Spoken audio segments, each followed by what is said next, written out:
Hello guys, welcome to Pika Fiction. So in this video, we will see what if Ash returned to Kalos to be king and fell in love with Serena. If you enjoy these kinds of stories, don't forget to show us some love by hitting the like button and subscribing to the channel. Your support means the world to us. Now, let's start the story. Chapter 1, The Summons of a Sleeping Kingdom. The wind was a razor, honed on glacial ice and hurled south across the Dragon's Tooth peaks. It tore at the granite spires with a sound like a dying leviathan, carrying sheets of freezing rain that hit the rock like shrapnel. Below the summit, nestled in a caldera lake whose waters churned a furious, inky black, a Gyarados thrashed against its own agony. Its serpentine body, the color of blood and rage, coiled and snapped, sending 100-foot waves crashing against the crater's obsidian walls. Its roars were not challenges, but screams, each one tearing another gash in the fabric of the storm. At the lake's edge, a man stood unmoving, a small yellow Pokémon perched on his shoulder. He wore no heavy coat, only worn jeans, sturdy boots, and a simple blue jacket over a black shirt. The rain plastered his raven hair to his brow, but he seemed not to feel the cold. His name was Ash Ketchum, and he was watching the Gyarados with an unnerving calm. The jagged, lightning bolt marks on his cheek seemed sharper now, etched by years of sun and wind. He was 22, but his auburn eyes held the quiet weight of a man much older. "Easy, Pikachu," he murmured, his voice a low rumble just beneath the storm's howl. "He's not angry. He's afraid." Pikachu's ears twitched, its black-tipped points flicking away raindrops. It chittered in agreement, its own body a tightly coiled spring of readiness. Years of traveling the world, of seeking not just battles but understanding, had forged them into a single entity. They no longer needed to guess each other's thoughts, they simply knew. The Gyarados unleashed another tormented roar, its hyper beam lancing blindly into the sky and vaporizing a swathe of storm clouds. The backlash of energy threw it sideways, its armored head cracking against a submerged spire of rock. A fresh wave of pain, a crimson flare in the psychic noise of the storm, washed over the lake. Ash closed his eyes. He didn't shout. He didn't command. He reached out. It wasn't a thought, not a word. It was a feeling, a resonance that hummed from the core of his being. He projected the sensation of calm water, of a quiet pool sheltered from the wind. He broadcast the memory of a warm, gentle sun on scales. It was aura, but not the weaponized blasts of a warrior. This was the aura of a guardian, a quiet, unshakable certainty that flowed from him like warmth from a fire. The raging Pokémon paused its thrashing. One great, reptilian eye, wide with panic and pain, swiveled toward the shore. It saw the lone figure, the small spark of yellow on his shoulder. It felt the strange, soothing pressure pushing back against the fear that had consumed it. A low growl rumbled in its chest, a question. Ash took a step forward, his boots sinking into the wet scree. "There's a shard of never-melt ice lodged beneath your right pectoral fin," he said, his voice carrying over the wind with impossible clarity. "You scraped against the glacier during your last migration. The cold is seeping into you, putting your nervous system into shock. You can't control your own power." The Gyarados didn't understand the words, but it understood the intent. It felt the truth in the man's projection. The fear remained, but a sliver of curiosity pierced through it. It slowly, tentatively, uncoiled a fraction of its massive body. "I can help," Ash continued, his hand still outstretched. "But you have to let me. You have to trust me." He sent another wave of aura, this one carrying a simple image, his hand, glowing with soft blue light, touching its scales and drawing out a sliver of painful, jagged ice. The image was one of relief, of peace. Pikachu chirped, a bright, encouraging sound that cut through the gloom. It hopped from Ash's shoulder, landing silently on the ground. Its red cheek sparked, not with aggression, but with a steady, comforting hum of electricity that harmonized with Ash's aura. For a long minute, the Gyarados remained frozen, its massive form a silhouette against the churning water. The storm raged. The wind howled. Then, with a groan that seemed to shake the very foundations of the mountain, it began to move. It didn't lunge or attack. It swam forward, slowly, deliberately, its enormous head drawing closer to the man who was no bigger than one of its teeth. The water lapped at Ash's boots as the Leviathan came to a stop before him, its great eye now level with his. The raw, primal terror in that gaze was heartbreaking. Ash didn't hesitate. He waded into the freezing water up to his waist, the cold a distant, unimportant fact. He placed his palm flat against the Gyarados' rough, armored scales, just below its gills. "It's okay," he whispered, and this time, the words were for them both. He closed his eyes and let his aura flow, a river of calming blue energy that poured into the Pokémon, pushing back the panic, soothing frayed nerves, telling its body that the threat was not external, but internal, and that it could be fixed. The Gyarados shuddered, a tremor that ran the length of its 60-foot body. It let out a low, mournful cry, but the sharp edge of hysteria was gone. It trusted him. Then, the world shattered. It wasn't a sound. It was a pressure, a psychic detonation that erupted behind Ash's eyes. The image of the lake, the storm, the Gyarados, all of it was ripped away, replaced by a searing, violet light. He gasped, stumbling back, his connection to the Gyarados snapping.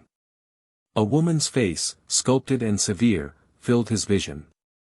Her purple hair was a storm cloud, her eyes glowing with the light of a dying star. Olympia. The Anistar City gym leader. Her voice was not in his ears, but inside his skull, echoing with the force of a cosmic bell. Ash Ketchum.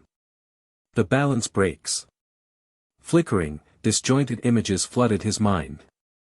A forest of stone, trees and Pokémon petrified into gray statues. A deep chasm, from which a malevolent red light pulsed like a diseased heart.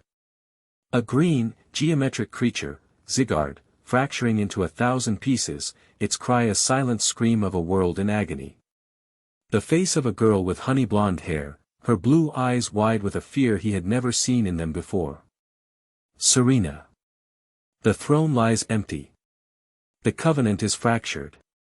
The vision intensified. He saw a great stone chair in a dark chamber, covered in dust and forgotten lore. He felt a profound, aching void emanating from it, a vacuum that was pulling the very life force of the Kalos region into itself. The Guardian King must return. Kalos needs its heart. It needs you. The final word was a physical blow. Ash cried out, clutching his head as a spike of pure, agonizing power lanced through him. The vision imploded, leaving behind a blinding migraine and the echo of Olympia's desperate plea. He staggered, falling to one knee in the churning, icy water. The world swam back into focus. The storm. The lake. The Gyarados, now agitated again by the sudden severing of their connection. Pikachu. Pikachu was at his side instantly, nudging his hand, its own senses reeling from the psychic backlash. "I'm okay, buddy," Ash grunted, pushing himself back to his feet. His head felt like it had been split open. He looked at the Gyarados, its fear returning. He couldn't leave the job half-finished. Gritting his teeth against the pounding in his skull, he refocused.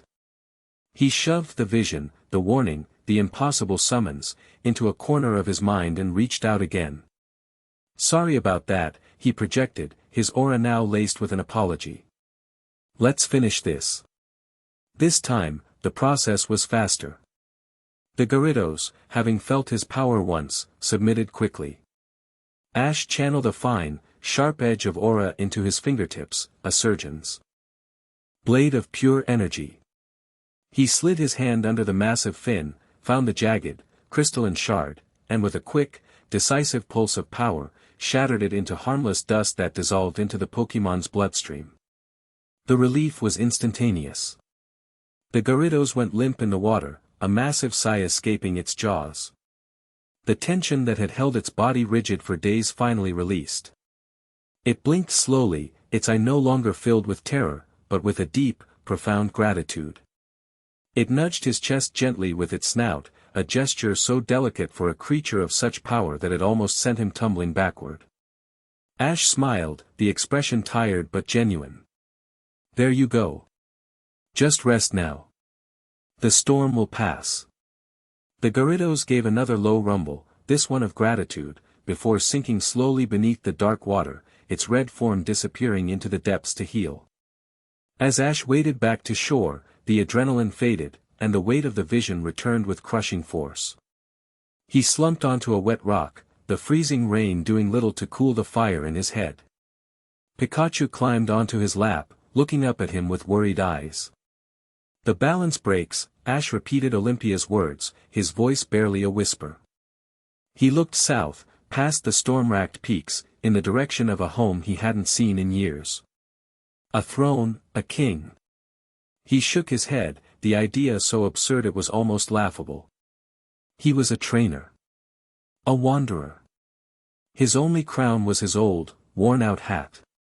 But he had seen the look in Serena's eyes in that vision. He had felt the land itself screaming. It wasn't a request. It was a summons.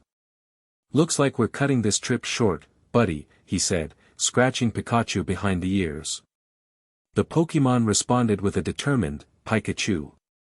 He stood up, his jaw set. His Charizard's Pokeball was warm in his pocket. The journey to Kalos would be swift.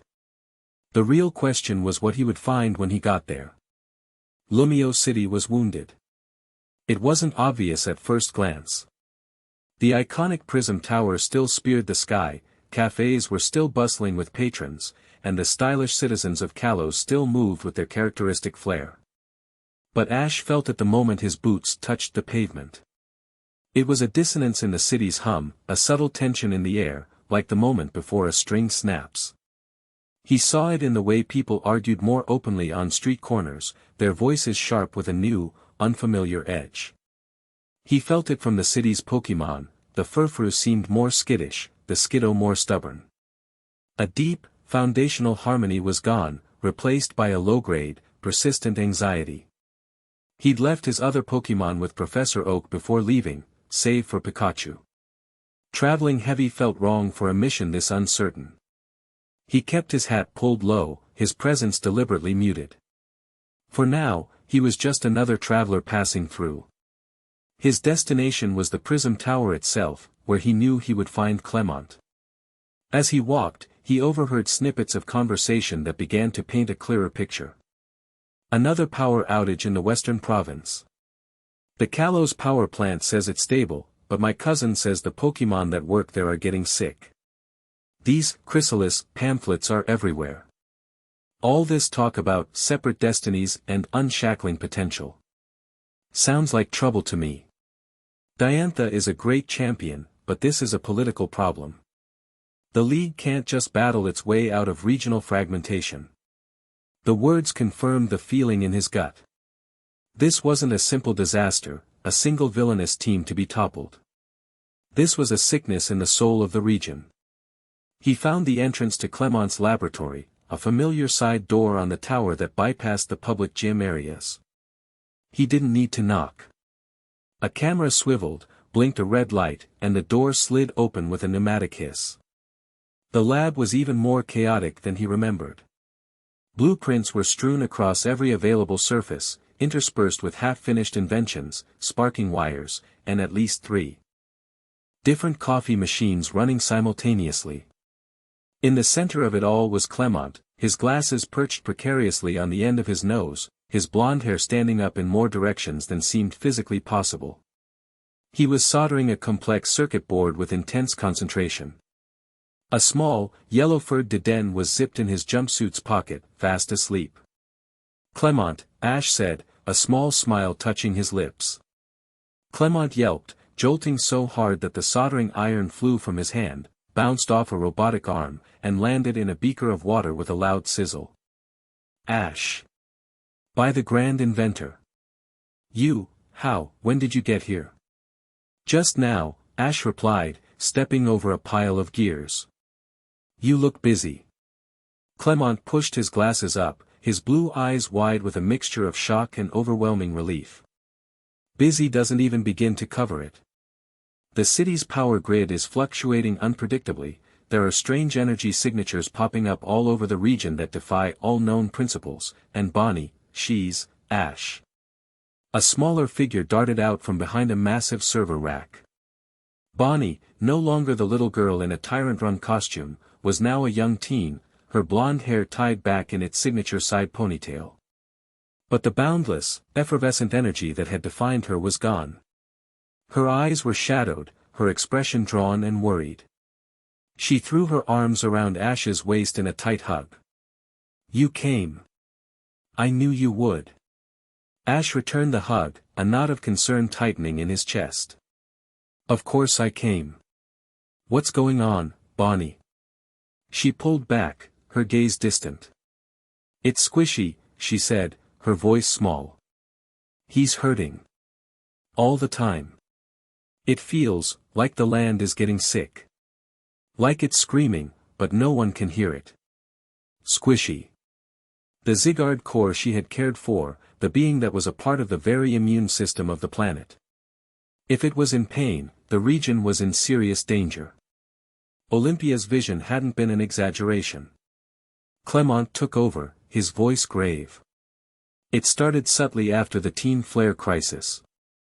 A few ecological oddities, minor political squabbles between the provinces. But in the last 6 months, it's accelerated. There's a movement, the Chrysalis Collective. They preach that the bond between humans and Pokémon is a form of mutual enslavement, that both sides need to be liberated to achieve their true potential. They're gaining traction, exploiting the instability. The League is trying to maintain order, but they're peacekeepers, not governors. Kalos is fracturing Ash from the inside out. Pikachu leaped from Ash's shoulder onto a nearby console, its tail twitching with agitation. The pieces were slotting together, forming a picture that was grim and growing worse by the second. "Olympia sent me a vision," Ash said, his voice low and serious. "She mentioned a throne. A guardian king." Clement and Bonnie exchanged a look. "The old legends," Clement breathed. "Most historians dismiss them as folklore. A fairy tale about a king who ruled in a mythical past, chosen by the land itself, a master of what the legends call aura. He stared at Ash, a new understanding dawning in his eyes. "But if Olympia contacted you, she must believe it's real." Before Ash could respond, the main screen on Clement's console, which had been displaying energy readings, flickered to life with a live news feed. The image showed the Grand Plaza in front of the Prism Tower. A huge crowd had gathered. "Oh, no, I forgot that was today," Bonnie said, her hand flying to her mouth. On the screen, a procession was making its way toward a temporary stage. At its head, walking with a poise that commanded the attention of thousands, was a young woman in an elegant but practical blue dress. Her honey blonde hair was longer now, styled in a way that was both regal and graceful. A delicate silver tiara, the symbol of her station, rested on her head. She was smiling, waving to the adoring crowd, but her blue eyes held a familiar steeliness, a resolve that Ash recognized instantly. Serena. She wasn't the girl he had traveled with, the one still finding her confidence. This was a woman who had found it and more. She was the Kalos Queen, a title she had earned and defended, a performer who had captured the heart of the region. She moved like she belonged there, a beacon of calm and beauty in a city that was quietly fraying at the seams. Ash felt a strange pang in his chest, a complex mix of pride, awe, and an unexpected sense of distance. They had shared a journey, a path that had been intertwined for so long. Now, their paths had diverged so completely. He was a wanderer who shunned the spotlight, she had embraced it and made it her own. "She's amazing," he said, the words slipping out before he could stop them. "She's the only thing holding the region's morale together," Clement said softly. "The people love her. For them, she is Kalos." The ceremony was a dedication for a new public garden, an effort to bring more nature back into the city's heart. A symbol of hope. As Serena stepped up to the podium to speak, her voice broadcast across the plaza, Ash felt an overwhelming urge to see her, not through a screen, but in person. "I have to go down there," he said, already moving toward the door. "Ash, wait." Clement called out. "The political situation is delicate." "Your sudden appearance," but Ash was already gone. He moved through the tower's private corridors with a purpose, Pikachu right at his heels. He emerged into the public space on the ground floor, slipping into the back of the massive crowd. He could see her on the stage, a distant but radiant figure. Her speech wasn't about politics or the growing unrest. It was about connection, about the beauty of watching things grow together, about finding strength in each other. It was everything Kalos needed to hear. When the ceremony concluded, and the crowd began to surge forward, hoping for a closer look, Ash stayed back. But Serena's gaze, as she scanned the faces of her people, drifted. For a split second, it passed over him, then snapped back, her eyes widening in disbelief. The practiced, public smile faltered, replaced by a look of pure, unadulterated shock. Ash. Her security detail, noticing her pause, began to close in around her. She gave a tiny, almost imperceptible shake of her head, her gaze locked on his. He offered a small, hesitant smile. The crowd shifted, and for a moment, he was obscured. When the path cleared again, she was gone, swept away by her entourage into the tower. Disappointment warred with understanding. She had duties, a role to play. He couldn't just drop back into her life. He turned to leave, to head back to Clement's lab and figure out his next move, when a quiet voice spoke from behind him. "I thought my eyes were playing tricks on me." He spun around. Serena stood there, two guards flanking her at a respectful distance. She had slipped away from her main detail. Up close, the weight of her title was more apparent. There were faint lines of exhaustion around her eyes, a tension in her shoulders that her perfect posture couldn't entirely hide. But the warmth in her gaze was the same.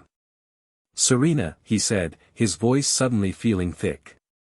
"Ash," she breathed, a genuine, dazzling smile finally breaking through her regal composure. "What are you doing here?" "It's a long story," he said. "I was called back." Her smile faded slightly, her expression turning serious. She understood. She lived and breathed the problems of Kalos every day. "Olympia," she guessed, her voice a near whisper. He just nodded. An unspoken understanding passed between them, 1,000 conversations packed into a single, shared look. The years of separation, the different paths they had taken, it all melted away in that instant, leaving only the bedrock of their shared journey. "My guards can escort you," she said, her voice regaining its professional poise, though her eyes still held the warmth. "Meet me in Clement's lab in an hour. There's something you need to see. All of you." The journey to Anistar City was tense and quiet. Serena had arranged for a private, unmarked aircraft, piloted by one of her most trusted staff. The flight was a blur of cloud and sky, the landscape of Kalos scrolling beneath them. Ash sat with Serena, Clement, and Bonnie, the four of them reunited in a way none of them could have ever predicted. Olympia was waiting for them at the foot of the great crystal sundial. She was as inscrutable as ever, her gaze seeming to look through them rather than at them. "The threads of fate, once frayed, have been gathered again," she said, her voice a mystical hum. "The path has been chosen. All that remains is to walk it." She led them not into the gym, but to the rear of the sundial, to a section of rock that looked no different from the rest. She placed her palm against it and murmured a single, ancient word. With a deep grinding sound that spoke of immense age, a section of the rock face slid away, revealing a dark, descending staircase. "For millennia, this chamber has been sealed," Olympia explained as they followed her down into the cold, still air. "Its existence known only to the Anistar seer. It was to be opened only when the balance was threatened, and the line of the king had been broken." The air grew colder, thick with the scent of dust and ozone. The stairs opened into a vast, circular chamber. The walls were covered in intricate carvings, faded with time but still legible. They depicted a history Ash had never known, a king, his face obscured but his silhouette unmistakable, standing alongside Pokémon of all kinds. He was shown commanding legions, healing forests, and facing down a great, winged creature of shadow. In every carving, a brilliant blue energy flowed from his hands. Aura, Clement breathed, running a hand over the carvings, his skepticism melting into pure awe. The legends were true. In the center of the chamber stood the source of the strange, pulling sensation Ash had felt ever since the vision. It was a throne. Carved from a single piece of what looked like obsidian, it was simple, unadorned, and yet it possessed an immense, sleeping power. It was the throne from his vision. The throne of the Guardian, Serena whispered, her voice filled with reverence. It is said that only one with the heart of a protector and the blood of the first king could awaken its power. Bloodline. But Ash started, confused. His family was from Pallet Town. They were not royalty. The blood is not of lineage, but of spirit, Olympia corrected, her glowing eyes fixing on him. It is the aura. A resonance that has been passed down, diluted and dormant, through countless generations. In you, for reasons that fate has not yet revealed, it is as strong as it was in the beginning. Ash felt a deep unease. This was too much. King. It was a role he never wanted, a responsibility he couldn't comprehend. He was a trainer. His path was the next battle, the next journey, the next friend to be made. Not this. I'm not a king, he said firmly, shaking his head. I can help, I'll fight with everything I have. But I can't be this. Serena stepped closer to him, her expression soft and understanding. Ash, being a king isn't about wearing a crown or giving orders.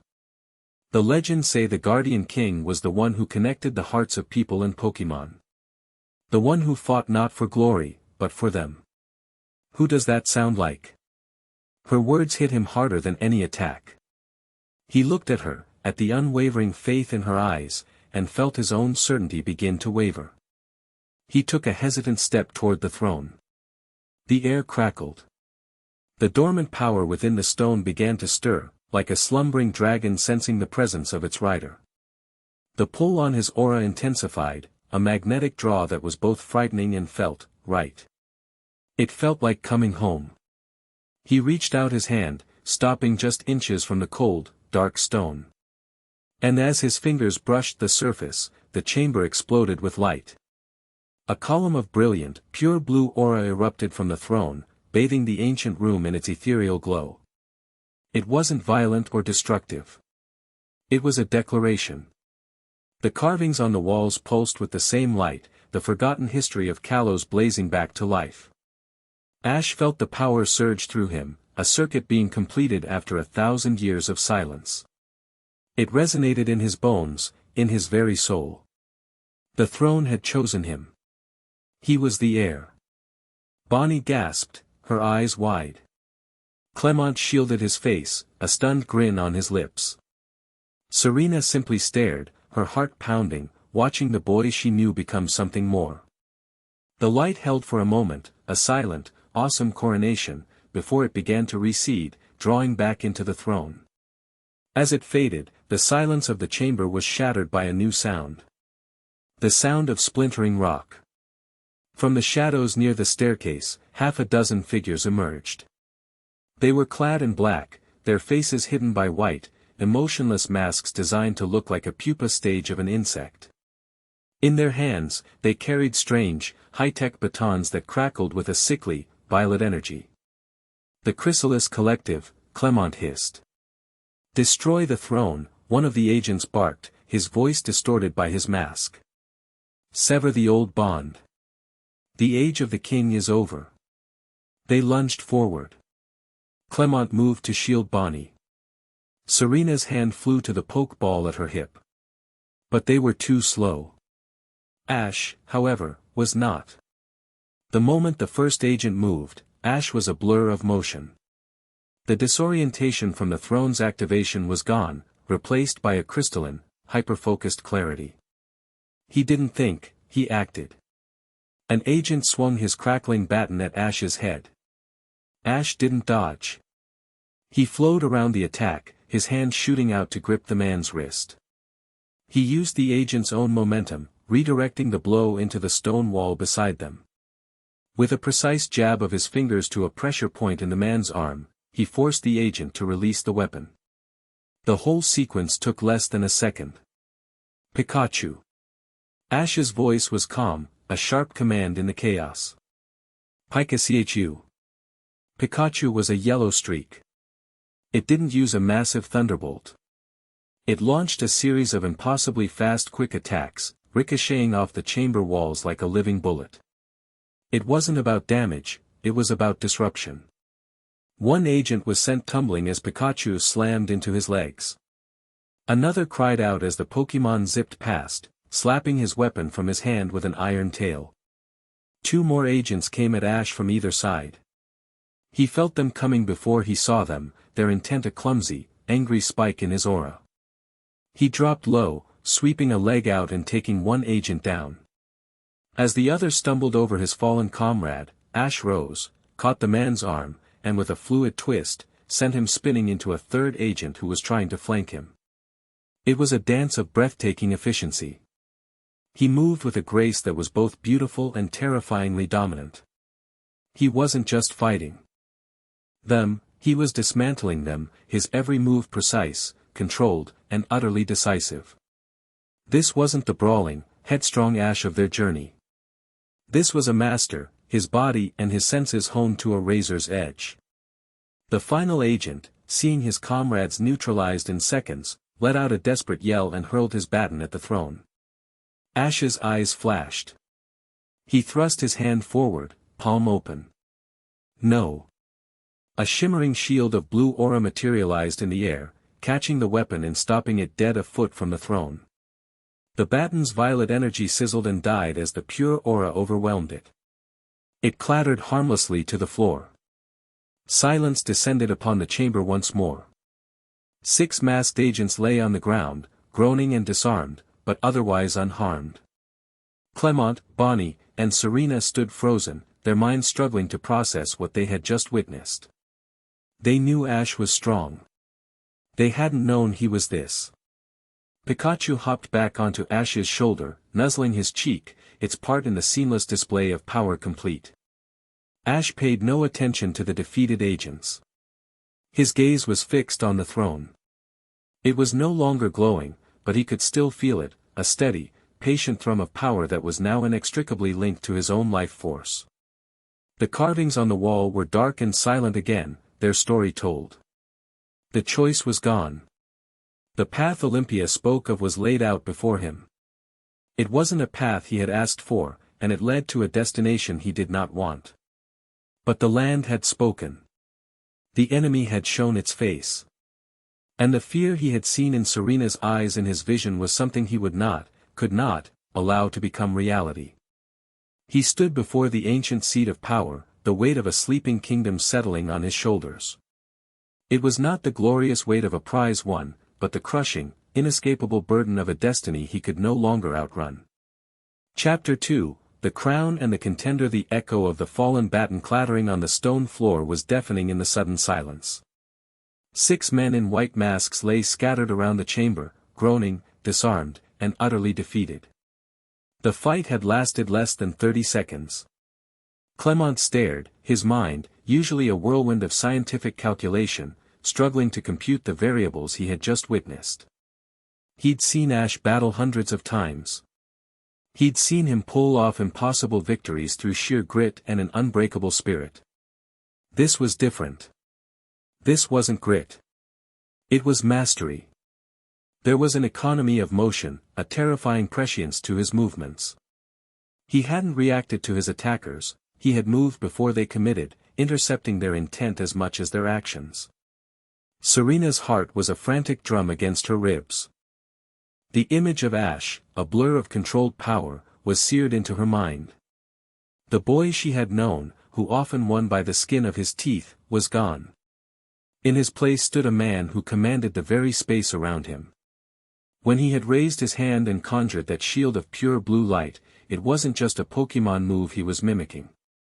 It was an extension of his own will. It was the power the throne had recognized. Only Bonnie seemed unfazed, her expression one of pure, vindicated awe.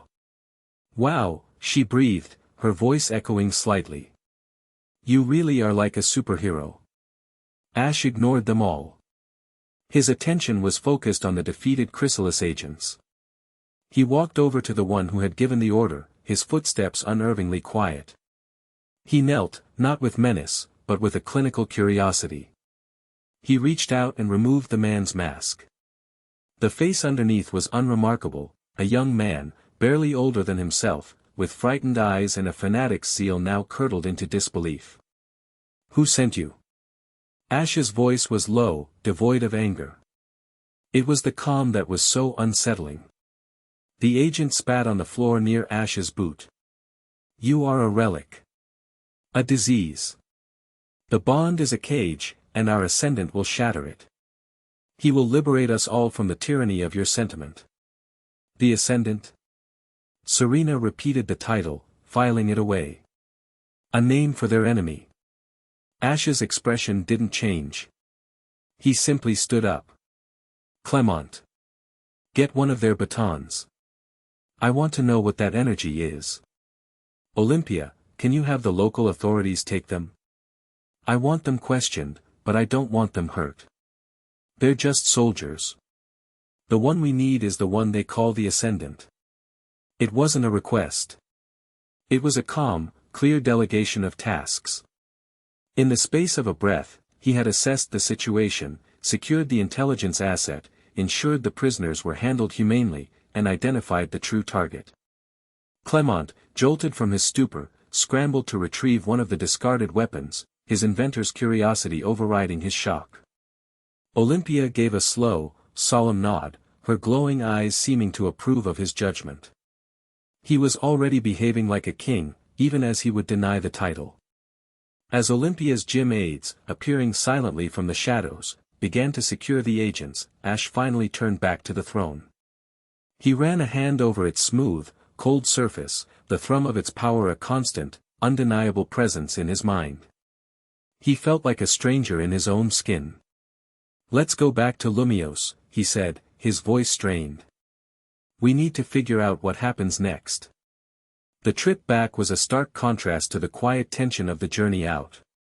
Now, the silence was heavy with the unspoken truth of what had happened in that chamber. When their aircraft touched down on a private landing pad atop the Prism Tower, the world had already changed. A frantic aide met them the moment the doors opened. "Queen Serena." An urgent message came through from Anistar moments ago. It's spreading." On the main monitor in Clement's lab, the news was everywhere. It wasn't a leak. It was a declaration. Olympia, using her psychic influence and her region-wide network of acolytes, had broadcast the discovery. Not the details of the attack, but the core revelation. The throne of the Guardian has been awakened. A blood heir of the first king has been found. Kalos has a guardian once more. The broadcast didn't name him, but it didn't have to. The message was clear. Hope and chaos erupted in equal measure. News channels exploded with frantic speculation. Historians who had dismissed the legends as fairy tales were being interviewed, their academic composure shattered. Political leaders from across the region were demanding answers. The internet was a wildfire of memes, theories, and arguments. Some saw it as a miracle, a sign that Kalos would be saved from its slow decay. Others saw it as a coup, a mystical power grab that threatened the modern, democratic structure of the Pokémon League. The name, Guardian King, was on everyone's lips. Ash stared at the screen, his face pale. He felt the weight of 1,000,000,000 expectations settling on him, an anchor dragging him down into depths he never wanted to explore. "They're talking about me like I'm some kind of savior," he said, his voice tight with revulsion. "Like I'm going to wave a magic wand and fix everything. He backed away from the screen, running a hand through his hair. I can't do this. I'm a Pokemon trainer. My job is to battle, to connect with my team, to see the world. Not to rule it. He turned to his friends, his eyes pleading for them to understand. This is insane. A throne? A king? I'm from Pallet Town. My crowning achievement is winning the World Coronation Series, and I didn't even stick around to enjoy the title because I hated the meetings and the publicity. Pikachu, sensing his trainer's profound distress, leaped onto his shoulder and nudged his cheek, letting out a soft, worried chirp. Ash, Clemont began, adjusting his glasses. The energy signatures, the ecological decay, the political fracturing, this is a crisis on a scale we've never seen. The system is failing. Maybe it needs something outside of the system to fix it. So it has to be me. Ash shot back, his voice rising. Because of some old legend? Because of this? Or a thing that I'm only just beginning to understand myself? He paced the lab like a caged Mytiana, the boundless energy he usually channeled into training and travel now turning inward, becoming a frantic, trapped anxiety. I don't know how to lead a region. I don't know the first thing about politics or infrastructure or resource management. They'll be looking to me for answers I don't have. He stopped in front of Serena. Tell me this isn't crazy. Serena looked at him, her expression not one of awe or reverence, but of deep, profound empathy. She saw the panic in his eyes, the terror of a man who valued freedom above all else being shackled by a destiny he never chose. She didn't answer him right away. Instead, she said softly, "Let's get some air." She led him from the bustling lab, past the worried faces of Clement and Bonnie, to a private balcony high on the tower. The sun was beginning to set, painting the sky in hues of orange and purple. The sprawling metropolis of Lumios glittered below them, a galaxy of lights oblivious to the storm brewing in its heart. The wind was cool and fresh up here, whipping strands of her honey-blonde hair across her face. For a long time, they just stood in silence, watching the city breathe. The silence wasn't empty, it was filled with the shared history that stretched between them, from a summer camp in their childhood to this impossible moment.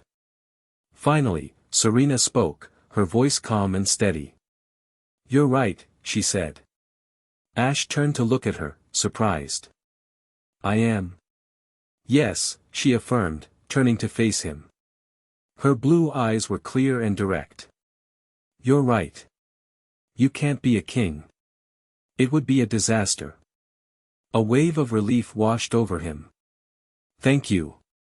That's what I've been trying to." "You're not a king," she interrupted gently. "You're Ash. And that's what they need." He stared at her, confused. "What's the difference?" "Everything," she said, her voice full of a conviction that seemed to settle the very air around them. "A king is a title. It's about politics and power and sitting on a cold stone throne giving orders. That's not you. But a guardian. Someone who protects others, who connects with them, who inspires them to be better. Someone who rushes into danger without a second thought because someone, or some Pokemon, is hurting." She took a small step closer, her gaze unwavering.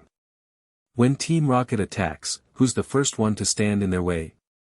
When a legendary Pokemon is raging, who's the one who tries to understand its pain instead of just fighting it? When a friend is lost or scared, who is the one who never, ever gives up on them?" Each question was a gentle tap against the walls he was building around himself. He had no answer, because the answer was obvious. "Kalos doesn't need a politician in a crown, Ash," she said, her voice softening. "It's falling apart because everyone is thinking about themselves, their province, their business, their ideology. The connections are breaking. The region has lost its heart." She smiled, a small, sad, beautiful thing. "It needs a heart. It needs someone to remind it how to be connected again. It needs the boy who helped a scared Rhyhorn racer, who encouraged a nervous inventor, who inspired a performer who had lost her way. The last part was a whisper, a deeply personal confession that hung in the air between them. Ash's breath caught in his throat. He saw it then. He saw the path she was laying out for him. It wasn't about him changing to fit a title. It was about the title needing to change to fit him. I don't know if I can do that for a whole region, he admitted, his voice raw with vulnerability. You won't be doing it alone, she promised, her presence a warm, solid anchor in the swirling chaos of his thoughts. You have Clement, you have Bonnie. You have your Pokémon. She paused, her gaze softening even more. And you have me. I know the politics. I know the people. I'm the queen of this region, Ash. Let me help you save it. In that moment, standing on the precipice of a new world, the titles of king and queen fell away. They were just Ash and Serena, a boy with the weight of the world on his shoulders and a girl determined to help him carry it. He looked at her, truly looked at her, and saw not just the graceful queen of Kalos, but the strong, compassionate, resolute woman she had become. The admiration he felt was so profound, it bordered on reverence. Okay, he said, the single word a surrender and a promise. Okay. The moment of peace was shattered by a sudden, powerful downdraft of wind that blasted across the balcony. Ash and Serena both braced themselves as a massive shape descended from the sky, landing on the balcony with a ground-shaking thud that sent cracks spidering through the tiles. It was a Charizard, but larger and fiercer than Ash's own. A collar of jagged, dark stone was clasped around its thick neck, a mega stone glittering within it. Its rider dismounted with a fluid grace. He was a tall man with black, spiky hair and a serious, piercing gaze. He wore a black coat over a blue shirt, a keystone embedded in a bracelet on his wrist. Alan. His eyes swept over the scene, taking in Ash, the familiar Pikachu on his shoulder, and Serena, who had instinctively taken a step back. There was no warmth in his gaze, only a cold, hard appraisal.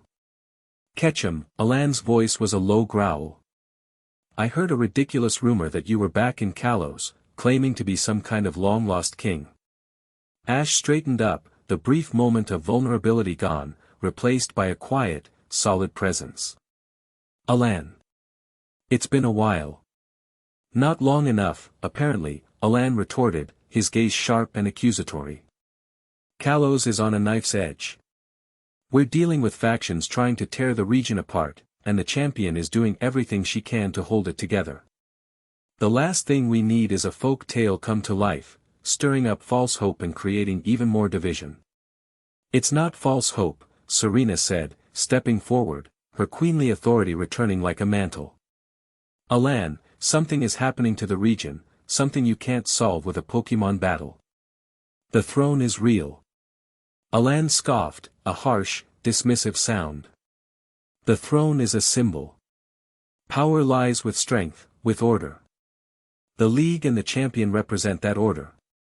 This Aura King nonsense is a dangerous fantasy. You, of all people, he said, his gaze locking onto Ash, should understand that. Power isn't given. It's earned. Through battle. Through victory. It was the philosophy that had always defined Alan, the relentless pursuit of strength. For him, Ash's claim, based on prophecy and a mystical energy, was an illegitimate shortcut. It was a threat to the meritocracy of the Pokémon battling world he so fiercely believed in. I'm not claiming anything, Ash said, his voice level. This was thrust upon me. But the threat is real. I've seen it. Then let the champion handle it, Alan countered. Let the League handle it. Or are you saying you're better than them? That you're better than Diantha? I'm saying this is a different kind of problem, Ash replied, his patience wearing thin. There's only one way to settle a question of who is strongest, Ketchum, Alan said, his hand moving to the keystone on his wrist.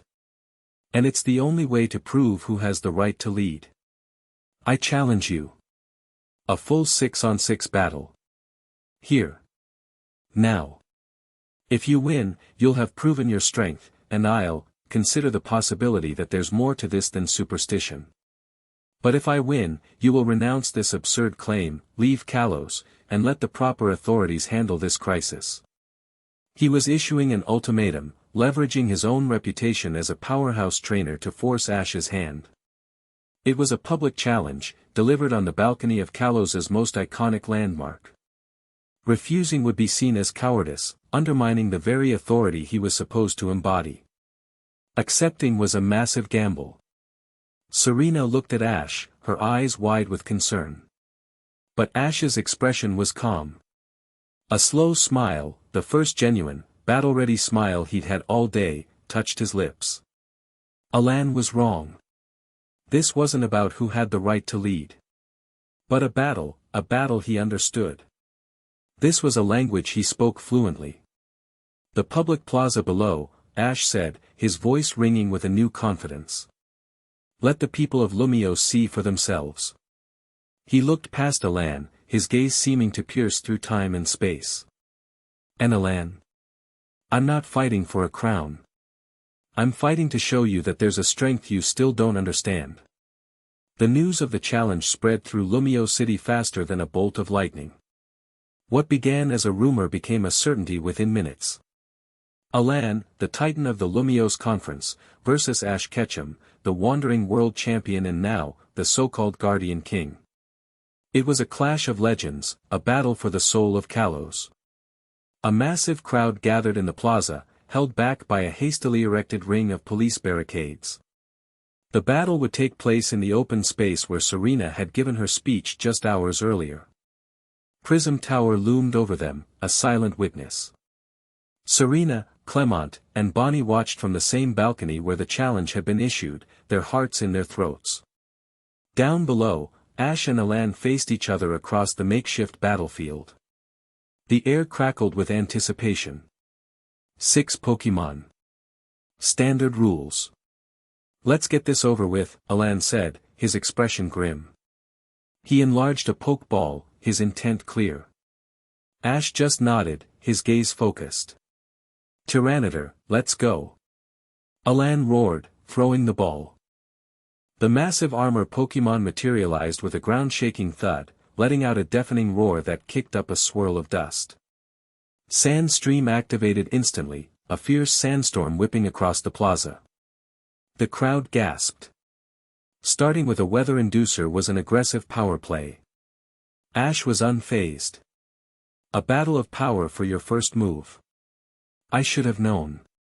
He reached for a Pokeball on his belt. Time to turn up the heat. Infernape, I choose you. The firefighting monkey Pokémon burst forth, its crown of flames flaring to life with an intense heat that seemed to push back against the stinging sand. It beat its chest, letting out a defiant cry. A type disadvantage from the start. Bold, Ketchum. Or foolish, Alan sneered. Tyranitar, Stone Edge. Tyranitar slammed its foot down, and jagged pillars of razor-sharp rock erupted from the ground, hurtling toward Infernape. Don't let them touch you. Mach Punch, let's go. Ash commanded. Infernape became a blur. It didn't run. It flowed between the pillars of rock, its movements impossibly fast. It punched the last pillar, not to break it, but to use it as a launch pad, vaulting high into the air above the Tyranitar. Now. Close combat. Infernape descended like a flaming meteor, a furious barrage of fists and feet slamming into the heavily armored Tyranitar. The blows rained down with incredible speed, each one landing with a sickening crunch. Tyranitar roared in pain and fury, stumbling back. It's so fast. Clement exclaimed from the balcony. Infernape's speed is completely negating Tyranitar's raw power and defense. Get it off. Dark Pulse. Alan yelled. A wave of dark, menacing rings erupted from Tyranitar, aimed at point-blank range. Flare Blitz. Break through it. Ash roared. Infernape's body was engulfed in blue-white fire. It didn't dodge the dark pulse. It smashed right through it, taking the hit but using the momentum to slam its entire body into Tyranitar's chest. The resulting explosion of fire and dark energy sent both Pokémon flying backward. Infernape landed gracefully on its feet, panting but ready. Tyranitar crashed heavily to the ground, swirls in its eyes. The first round went to Ash. The crowd erupted. Alan's eye twitched in annoyance. He recalled Tyranitar without a word. You've gotten faster. But speed isn't everything. Bisharp, stand by for battle. The sword-bodied Pokémon appeared, its blades gleaming. Ash recalled Infernape, giving the ball a grateful pat. You were amazing. Get a good rest. He looked at his next choice. Okay, Goodra, it's your turn. The gentle giant materialized, its gooey body wobbling. It let out a friendly, gurgling cry. A dragon type against a steel/dark type with super effective moves. A risky choice, Serena murmured, her fists clenched. He has a plan, Bonnie said with total confidence. Bisharp, Iron Head. Alan commanded. Bide, was Ash's simple reply. Bisharp charged, its head glowing with metallic energy, and slammed headfirst into Goodra's soft body. Goodra grunted, absorbing the blow completely. It glowed with a faint red light. Again. Alan pressed. Bisharp struck again, and again Goodra absorbed it, its red glow intensifying. Alan narrowed his eyes, sensing the trap. Stop. Use guillotine. Too late. Unleash it. Ash yelled.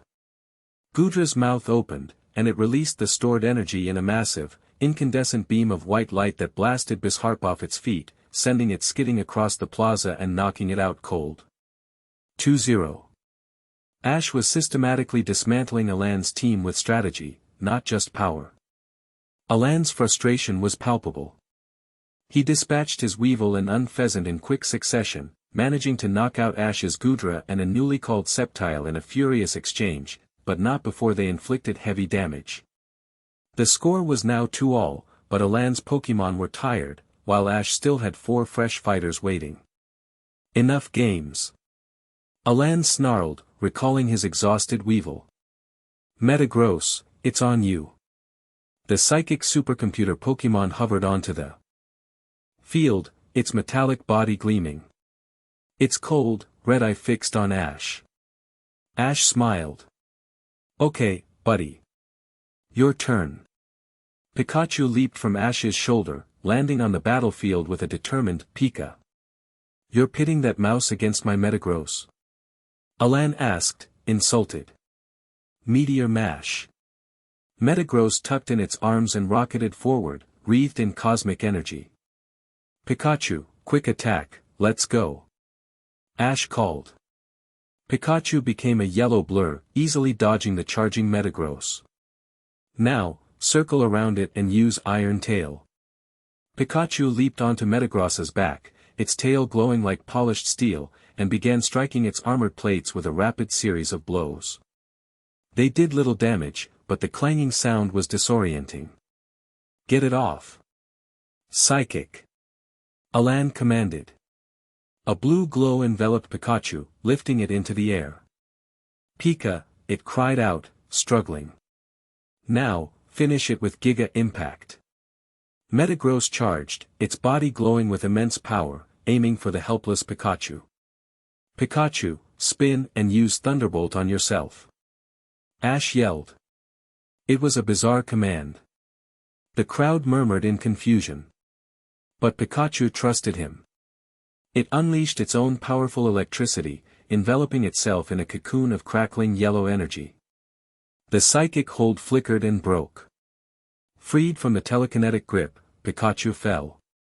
Now, use that momentum. Electroweb on the ground.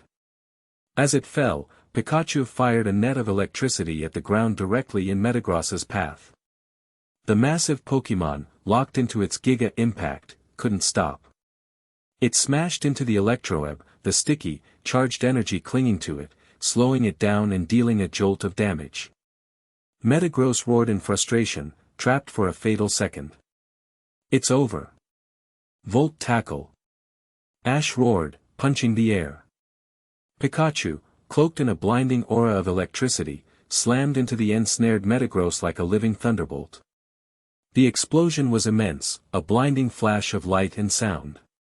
When it cleared, Metagross was down.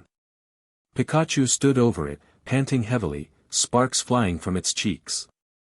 3-2. Alan was down to his last Pokémon. Ash still had Pikachu, his own Charizard, and one more. Alan stared, his fists clenched so tight his knuckles were white. He wasn't just being beaten. He was being outthought. Every move he made, Ash had a counter. Every strategy he employed, Ash turned it against him.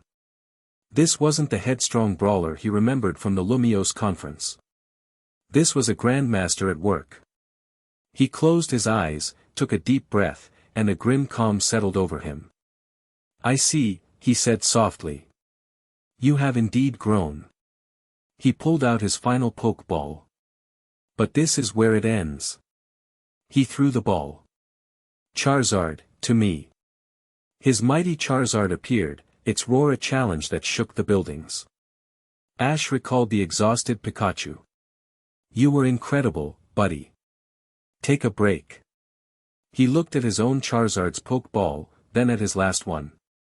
A look of understanding passed between him and the small, electric mouse on his shoulder. It was time. "Greninja, I choose you." The ninja Pokémon materialized in a crouch, its arms crossed, its gaze locked on Alan's Charizard. The air grew still. The crowd held its breath. This was the matchup everyone remembered. Alan touched the keystone on his wrist. "You pushed me this far, Ketchum. Now face the pinnacle of power. Charizard, beyond evolution. Mega Evolve." Streams of light shot from his keystone, engulfing his Charizard. Its body warped and changed, its skin turning a night black, blue flames erupting from the sides of its mouth. Mega Charizard X stood tall, its power a physical presence, a wave of heat and raw strength. Ash closed his eyes. He didn't reach for a keystone.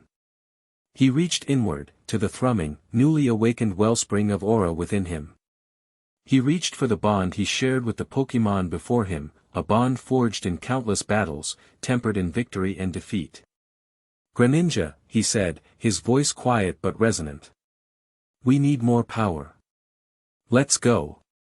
He didn't need to shout. Greninja felt the call. Their hearts, their spirits, their very souls synchronized. Ash thrust his fist forward in perfect sync with Greninja's own movement. "Stronger! Stronger!" he roared, the command ripping from his throat. A swirling vortex of water erupted around Greninja. It wasn't just a transformation. It was an ascension. The water compressed, molding to Greninja's body, forming a massive shuriken of pure, churning water on its back. Red patterns flared to life on its head. Its eyes glowed with a fierce, crimson light. Ash Greninja was back, and powered by the awakened aura of a king, it was more potent than ever before. Ash felt its senses as his own, saw the battlefield through its eyes, felt the cool water shuriken on its back. "So that's the power of the so-called king," Alan said, a hint of awe in his voice despite himself. "Show me what it can do." Dragon Claw. Water Shuriken. Ash commanded, his thoughts and Greninja's one and the same. Mega Charizard X lunged, its claws glowing with draconic energy. Greninja leaped back, grabbing the massive shuriken from its back and hurling it. The shuriken met the claws in a shower of sparks and steam. The battle that followed was a blur. It was speed versus power in its purest form. Mega Charizard X was a juggernaut, its blue flame scorching the very air. Ash Greninja was a phantom, a whisper of motion that was impossible to track. It ran on walls, vanished in bursts of speed, its attacks coming from all angles. Thunder Punch. Alan yelled. Double Team. Then Aerial Ace. Ash countered instantly. A dozen Greninjas appeared, scattering as Charizard's electric fist smashed into the ground where the original had been. The real Greninja dropped from above, striking Charizard with a flying kick that never missed. The two Pokémon were locked in a brutal, elegant dance of destruction. The plaza was a cratered mess of scorched stone and steaming puddles. Both Pokémon were panting, bruised and battered, but neither would yield. "It's time to end this, Ketchum!" Alan bellowed, his voice raw. "Blast burn!" Mega Charizard X roared, gathering all its remaining energy. The ground around it cracked as it drew in power, its body glowing like the heart of a volcano. This was its ultimate move, an unstoppable inferno. "He's going for a full power attack," Serena breathed, gripping the railing. "Ash can't dodge that." Ash saw it coming. He felt the massive buildup of energy. Dodging was impossible. Blocking was suicide. He had only one option. A feint. "Greninja, charge forward. Use cut," he yelled, his voice a clarion call of absolute confidence. Greninja formed blades of water in its hands and sprinted directly at the charging blast burn. It was a suicidal move. The crowd gasped in horror. Alan's eyes widened in disbelief. "What is he doing?" Clement shouted. As Charizard unleashed the cataclysmic wave of fire, Ash gave his true command, not with his voice, but with his mind, through the bond. Now. At the last possible second, Greninja didn't try to cut the flames. It threw the water blades down at the ground. The force of the impact against the stone, combined with its incredible forward momentum, launched it straight up, a water-propelled rocket clearing the massive wave of fire by mere inches. It soared over the astonished Charizard's head. Mega Charizard X had put everything into the attack. It was left completely open, its back exposed, its energy spent. Ash and Greninja spoke as one. "Water Shuriken." Greninja spun in mid-air, the giant shuriken on its back glowing with concentrated power. With a final, piercing cry, it hurled the spinning disk of water down at the defenseless Charizard. The attack struck true, a direct hit between the Pokémon's wings. The explosion wasn't fiery. It was a concussive blast of steam and pressure. Mega Charizard X roared, its powerful form flickering and reverting back to its normal state as it crashed to the ground, unconscious. Silence. The sandstorm had long since died down. The only sound was Greninja landing silently on the scorched plaza, the water vortex receding. Returning it to its normal form. It stood over its fallen rival, breathing heavily, but victorious. Ash had won. He hadn't won by overpowering Alan. He had won by outthinking him, by using his opponent's greatest strength as the instrument of his own defeat. He had proven his point. There was a strength beyond raw power. It was the strength of trust, of strategy, of a bond so perfect it transcended thought. Alan stared at his defeated Charizard, then up at Ash. There was no anger in his face now. Only a profound, world-shaking disbelief, and a dawning, grudging respect. He walked over to his Charizard, knelt, and recalled it gently. He stood up and walked toward Ash, stopping a few feet away. The crowd was utterly silent, waiting for his reaction. "The power of that transformation, it's not from a stone," Alan said, his voice quiet. "It's from you. It's from your bond." He shook his head, a wry, tired smile on his face. "You said you'd show me a strength I didn't understand. You did." He looked Ash in the eye. "I still think this king business is madness. It goes against everything the League stands for. But I am a man of my word. And I cannot deny the power I just witnessed." He paused, his gaze hardening with resolve. "I won't stand in your way. In fact, I'm staying. I need to see this through. I need to understand what this power is, and what this ascendant is that you're fighting. My research, my strength, they're yours to use. For now." He wasn't pledging fealty. He was becoming an observer, a reluctant but powerful ally, his scientific curiosity and warrior's pride demanding he witness this strange new chapter in Kalos's history firsthand. He turned and walked away, leaving Ash alone in the center of the ruined plaza, the victor. Later that night, the Prism Tower was quiet. The victory had secured Ash a measure of legitimacy, but it had also deepened the lines of conflict. Now, there were two camps, those who believed in the Guardian King, and those who saw him as a dangerous rogue element. The infirmary in Clement's lab was softly lit. Ash, his jacket off, was carefully applying a salve to a burn on Infernape's shoulder. His other Pokémon were out of their balls, resting, their exhaustion mingling with the quiet pride of a hard-won victory. Pikachu was curled up asleep on a cushion, its energy completely spent. Serena entered the room quietly, carrying a tray with a bowl of warm water and some clean cloths. She didn't say anything, just knelt beside him and began gently cleaning a scrape on Gudra's side. For a while, they worked in comfortable silence, the only sounds the soft murmurs of the recovering Pokémon. It was a familiar routine, a moment of peace after the storm of battle they had shared countless times on their journey. "You were worried," Ash said, not looking up from his work. "Of course I was worried," Serena replied softly, dipping a cloth in the water. "That was Elan. And that was Blast Burn. You cut it a little close, even for you." "I trusted Greninja," he said simply. "And he trusted me." She looked at him, at the focused, gentle way he cared for his partner. The fierce commander from the battlefield was gone, replaced by the kind, empathetic trainer she knew so well. This was the duality of Ash Ketchum. The warrior and the healer, two sides of the same coin. "What you did today." She started, then trailed off, unsure how to put the immensity of it into words. "You didn't just win a battle, Ash. You gave people hope. You showed them that there's another way." He finally looked up, his auburn eyes meeting hers. They were tired, shadowed with the weight of the day, but they were clear.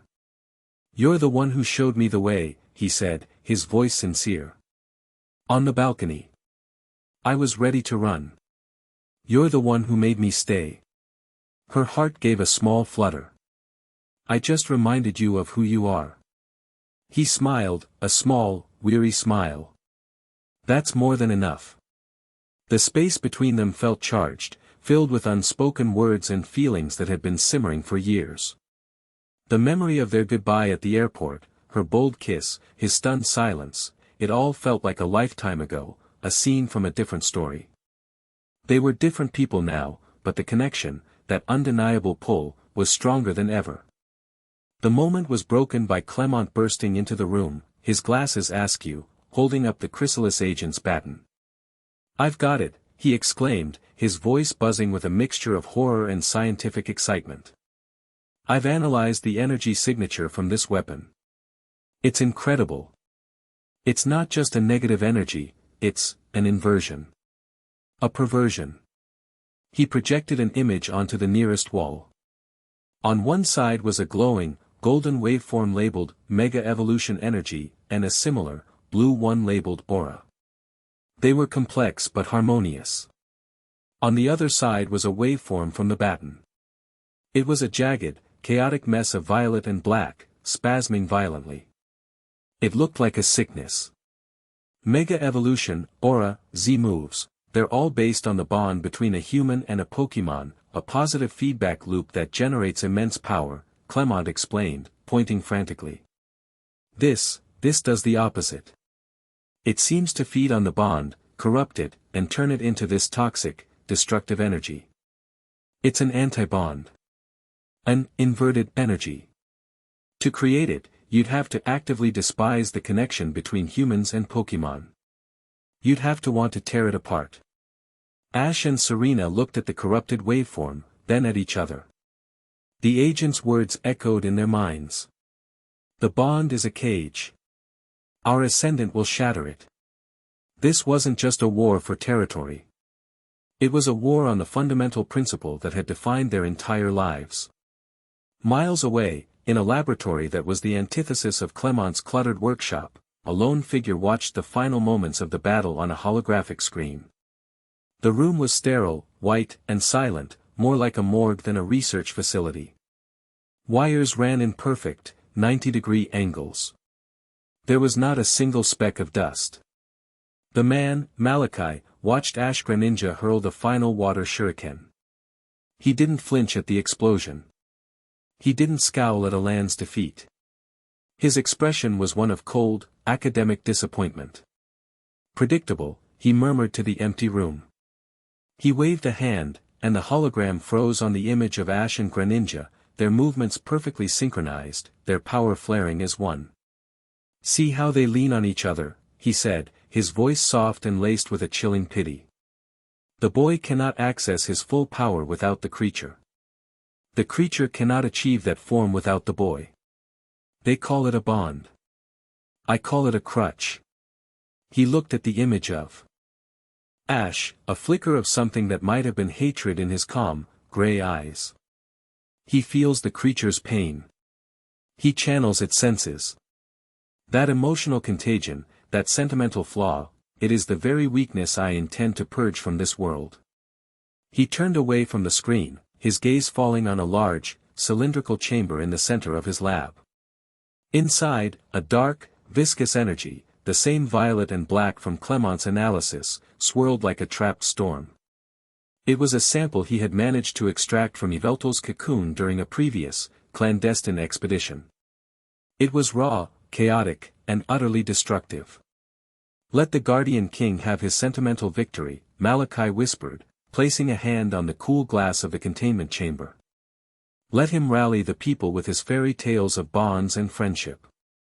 He is building a world on a flawed foundation." He smiled, a thin, chilling expression that did not reach his eyes.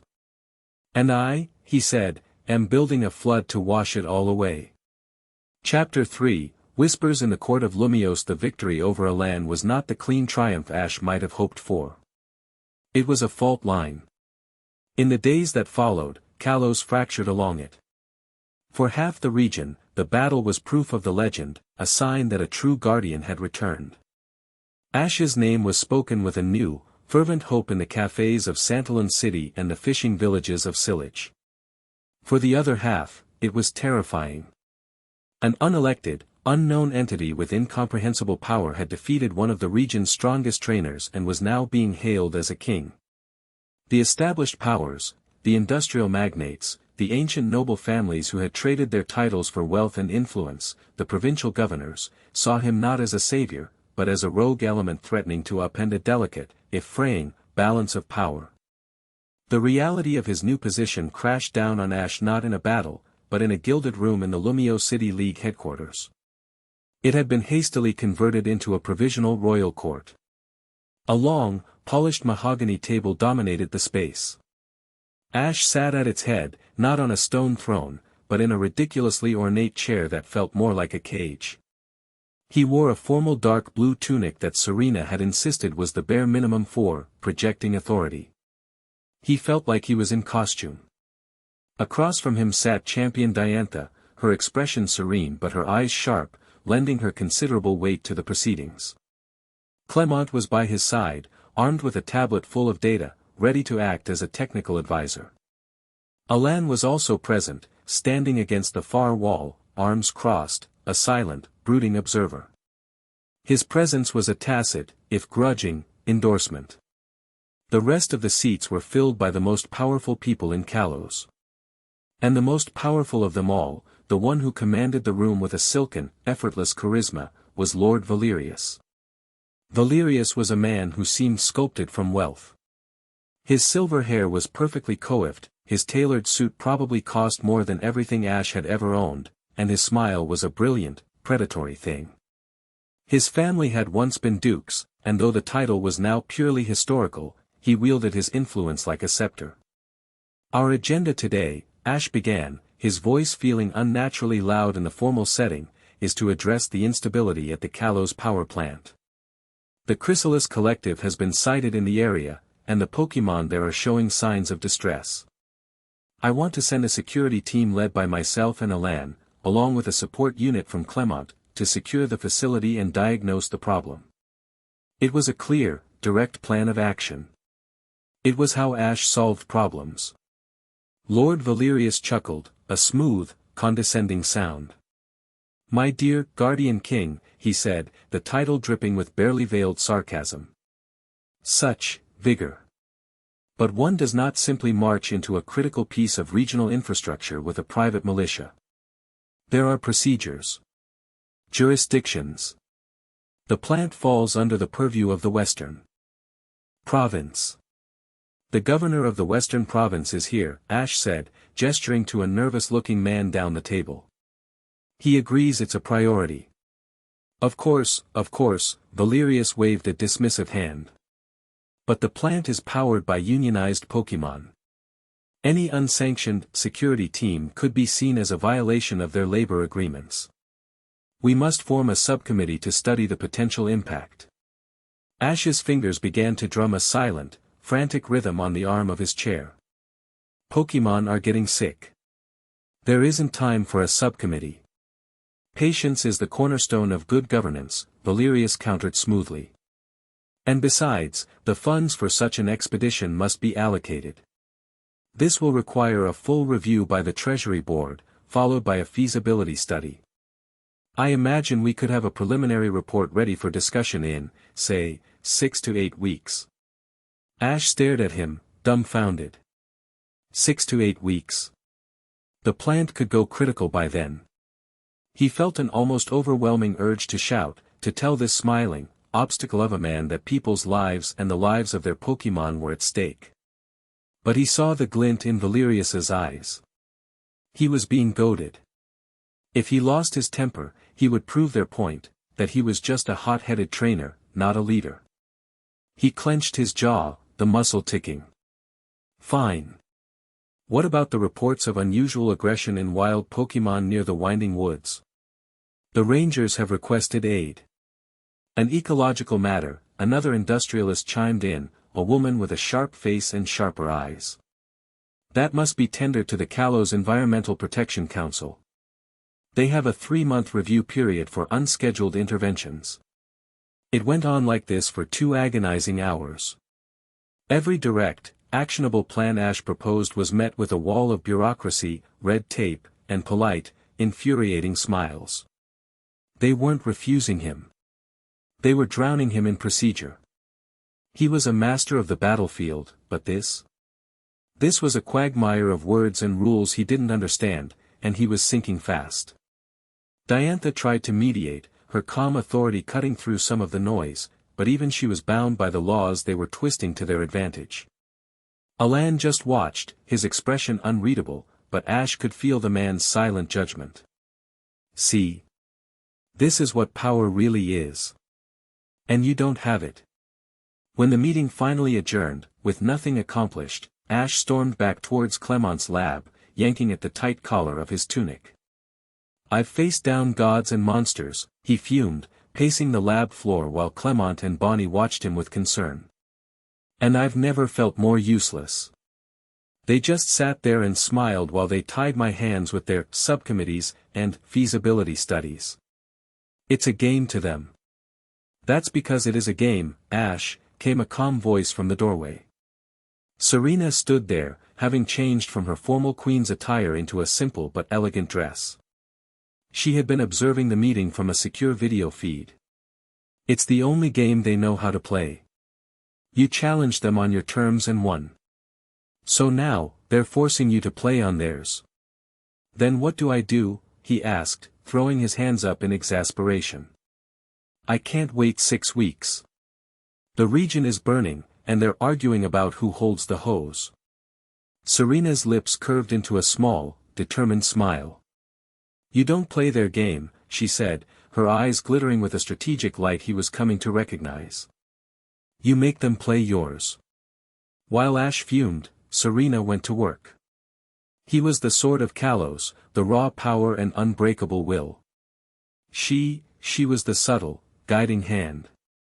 And her arena was not the courtroom, but the heart of the culture she commanded as queen. She didn't call politicians. She called fashion designers. She called media moguls. She called celebrity chefs and retired sports heroes. Her first call was to Valerie, the Lever City gym leader and a celebrated designer whose word could make or break a trend overnight. "Valerie, my darling," Serena began, her voice warm honey. Over the phone. "I saw your latest collection." The Sylvian-inspired line. Breathtaking. She let the praise land before continuing. "I have a small thought. A personal project. A new emblem is needed. Something to represent this, new hope in Kalos. Something that incorporates the symbol of the Guardian's throne, that simple, powerful chair. And perhaps, a shade of blue. A deep, resonant aura blue." An hour later, aura blue was the most searched term in the Kalos fashion world. Her next call was to a producer at Lumios's biggest broadcast network. "Jean-Pierre, how are you? Listen, that retrospective on the history of the league you're running. It's brilliant. But I feel it's missing something. The older histories. The pre-league legends. I have some fascinating source material my researchers have uncovered about the original Guardian King. A uniters, a protector of the common man against arrogant nobles. I think your viewers would find it utterly compelling." That evening, primetime television was dominated by a hastily produced but thrilling documentary framing Ash's arrival not as a disruption, but as a return to the region's heroic roots. She met with famous chefs, suggesting they create new dishes named after Ash's Pokemon, Infernape chili soufflé, Gudra gumbo. She spoke to artists, inspiring a wave of new street art depicting a shadowy king protecting the city. She didn't fight Valerius's political machine head-on. She bypassed it entirely. He controlled the mechanisms of power. She was seizing control of the narrative. She was making Ash more than a man, she was making him a symbol, a folk hero embraced by the people. And in a democracy, popular opinion was a currency that could be more valuable than money. Ash watched it all unfold with a sense of bewildered awe. He saw his face, or a stylized version of it, appearing on posters. He heard his name being chanted at small, peaceful rallies organized by community leaders Serena had inspired. He was becoming a legend in real time, and it was all her doing.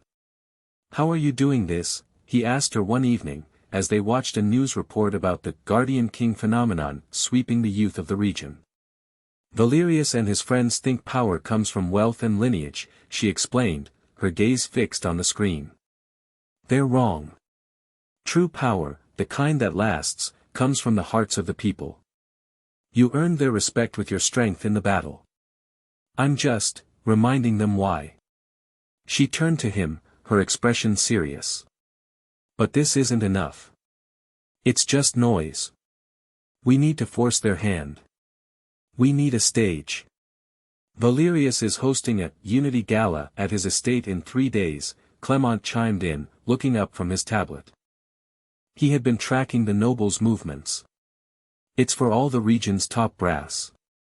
He's trying to consolidate his power base and frame you as an outsider." Serena's smile returned, sharp and brilliant. "Perfect," she said. "A party at the villain's castle. He thinks he's setting a trap for you." She looked at Ash, her eyes dancing. "He has no idea he's just built our stage for us." The Valerius estate was a monument to old money. A sprawling chateau set on acres of manicured gardens, it made the Pokemon League headquarters look like a public library. Fountains sculpted in the shape of Milotic sprayed scented water, liveried butlers offered hors d'oeuvres on silver trays, and a string quartet played softly in a grand ballroom where chandeliers made of 1,000 glittering crystals hung from a ceiling painted with frescoes of ancient battles. The air was thick with perfume, ambition, and quiet condescension. Ash felt every pair of eyes on him as he entered.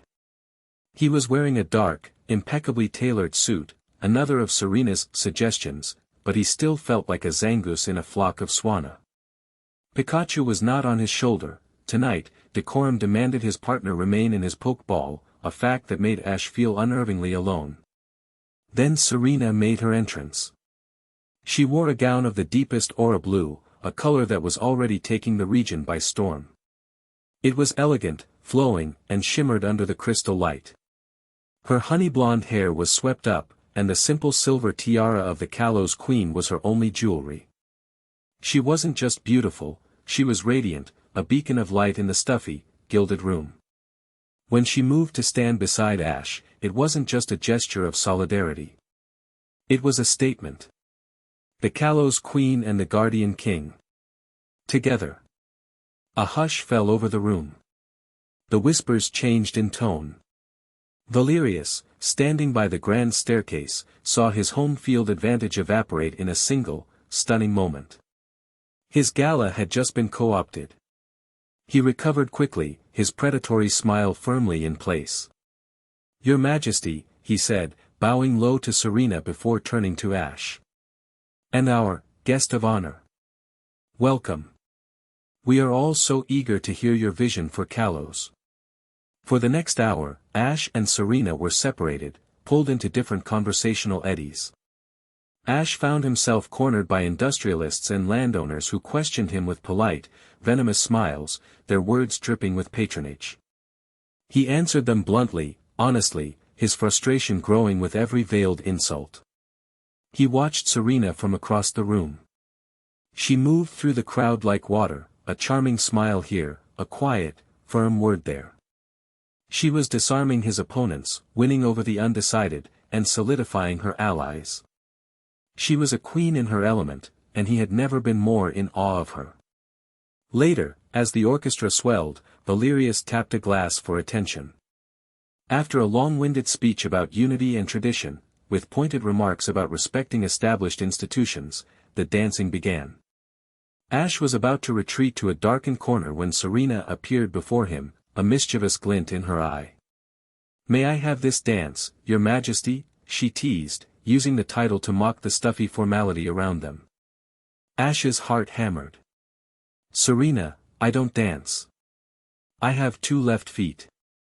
And they're both size 11. "Nonsense," she said, taking his hand. Her touch sent a jolt through him. "Just follow my lead.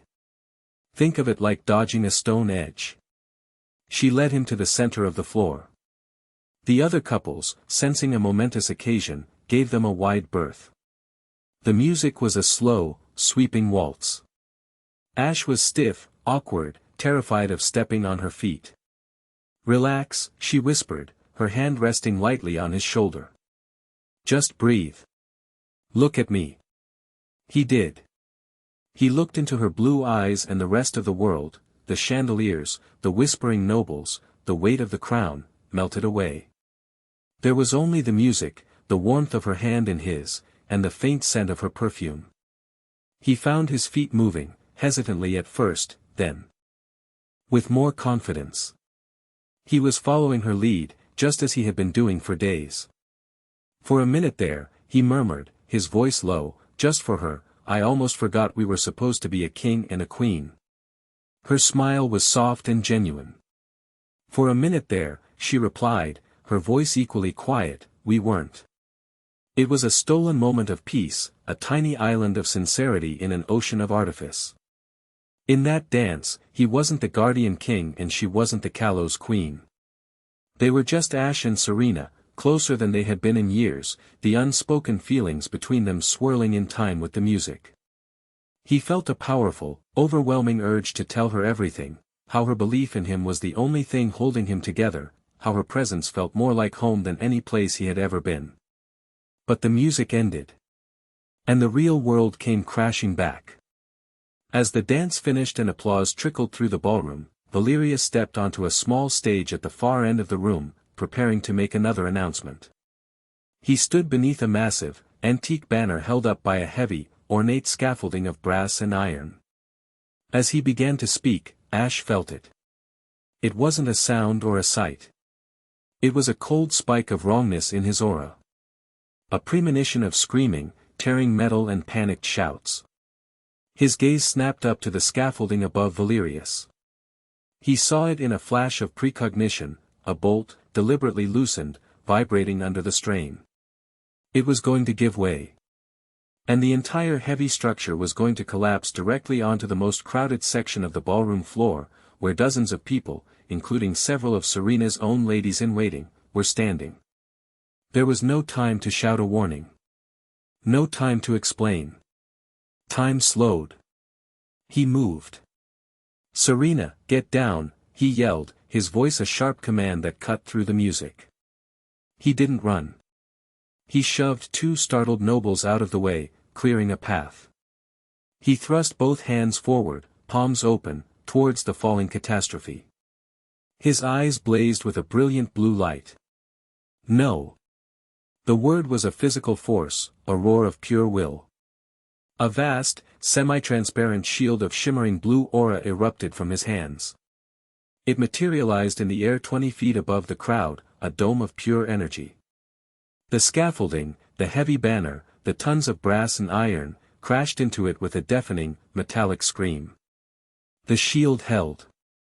For a terrifying second, it buckled under the immense weight, and Ash grunted, his muscles straining as if he were physically holding it up. He channeled more power, pouring his very essence into the construct. The blue light intensified, pushing back, stabilizing the dome. Dust and small pieces of debris rained down harmlessly around the edges. Beneath the glowing blue canopy of his power, the crowd was frozen, their faces a mixture of terror and utter, stupefied awe. They had been seconds from being crushed. He had saved them. Not with a Pokemon, not with a machine. With himself. With a final surge of energy, he shoved the wreckage sideways, sending it crashing down into an empty corner of the ballroom with a sound like a bomb going off. The aura shield dissolved. Ash staggered, falling to one knee, breathing heavily. The effort had cost him. The ballroom was in chaos. People were screaming, scrambling away from the wreckage. Security guards were rushing in. Serena was at his side in an instant, her hand on his back. "Ash. Are you all right?" "I'm fine," he gasped, pushing himself to his feet. His eyes weren't on the wreckage. They were scanning the panicked crowd, landing on Lord Valerius. The noble was the picture of shock and concern, rushing down from the stage to check on his guests. But for a split second, just before the mask of civility snapped back into place, Ash had seen it in his eyes, a flicker not of surprise, but of furious, thwarted rage. He knew. Valerius had planned this. The gala ended in chaos. The official story, spun quickly by Valerius's people, was a tragic structural failure. But no one who had been under that glowing blue shield believed it. They had seen a miracle. They had seen their guardian king save them. Back in the safety of Clement's lab, the atmosphere was electric. Sabotage. No question, Alan stated, his voice cold. He and Clement had returned from the estate after a technical inspection. The primary support bolt was sheared, but not from stress. It was cut, almost all the way through, and then weakened with a corrosive agent. It was designed to fail. It was an assassination attempt, Serena said, her voice shaking with residual anger. Not just on you, Ash. He was willing to sacrifice dozens of innocent people just to create chaos and discredit you. Ash was quiet, staring at his hands. He could still feel the phantom strain of holding the shield, the river of aura he had poured out. He underestimated you, Clement said, pushing his glasses up. He planned for an accident. He never planned for someone to be able to just stop it. The victory over Alan had won Ash respect. This had won him something more. Devotion. He had proven he was what the legend said, a protector. Valerius's scheme had backfired spectacularly. But the final piece of the puzzle was still missing. Was Valerius acting alone? Or was his political maneuvering part of the greater threat? The answer came from one of Serena's contacts. A frightened, low-level server from the gala, who had been promised a lifetime of wealth to stay silent, but whose conscience, bolstered by the Queen's reputation for fairness, had won out. He had seen Lord Valerius meeting secretly in the gardens just before the gala began. He had seen him with a man in a long dark coat, whose face was hidden in shadow. And he had seen Valerius's aide accept a small, technical-looking device from the stranger. A device the server described as looking like a tiny, angry beetle. A perfect description for a remote detonator for the corrosive agent on the bolt. The informant provided one more detail. As the stranger left, he had overheard Valerius say one thing. "Tell the Ascendant the stage is set. By morning, Kalos will be ready for a new, more sensible order."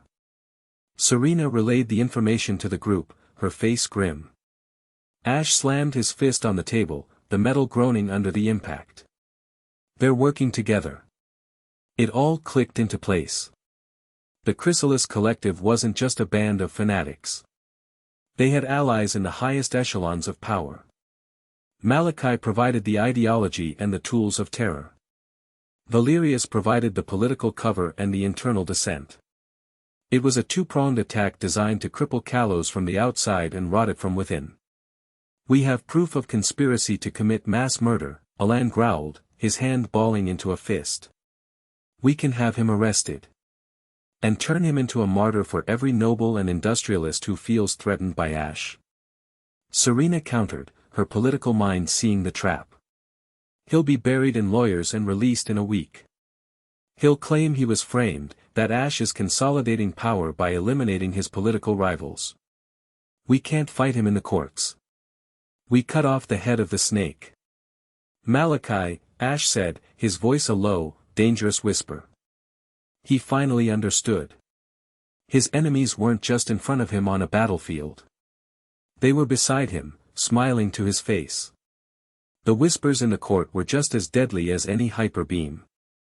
He looked at his friends, his allies, gathered in the lab. Clement, the genius inventor. Bonnie, the heart of the land. Alan, the reluctant powerhouse. And Serena, the brilliant queen who saw the paths he could not. He was not alone. "All right," Ash said, a new, cold fire in his eyes. "No more games. No more waiting. They've shown us how they play."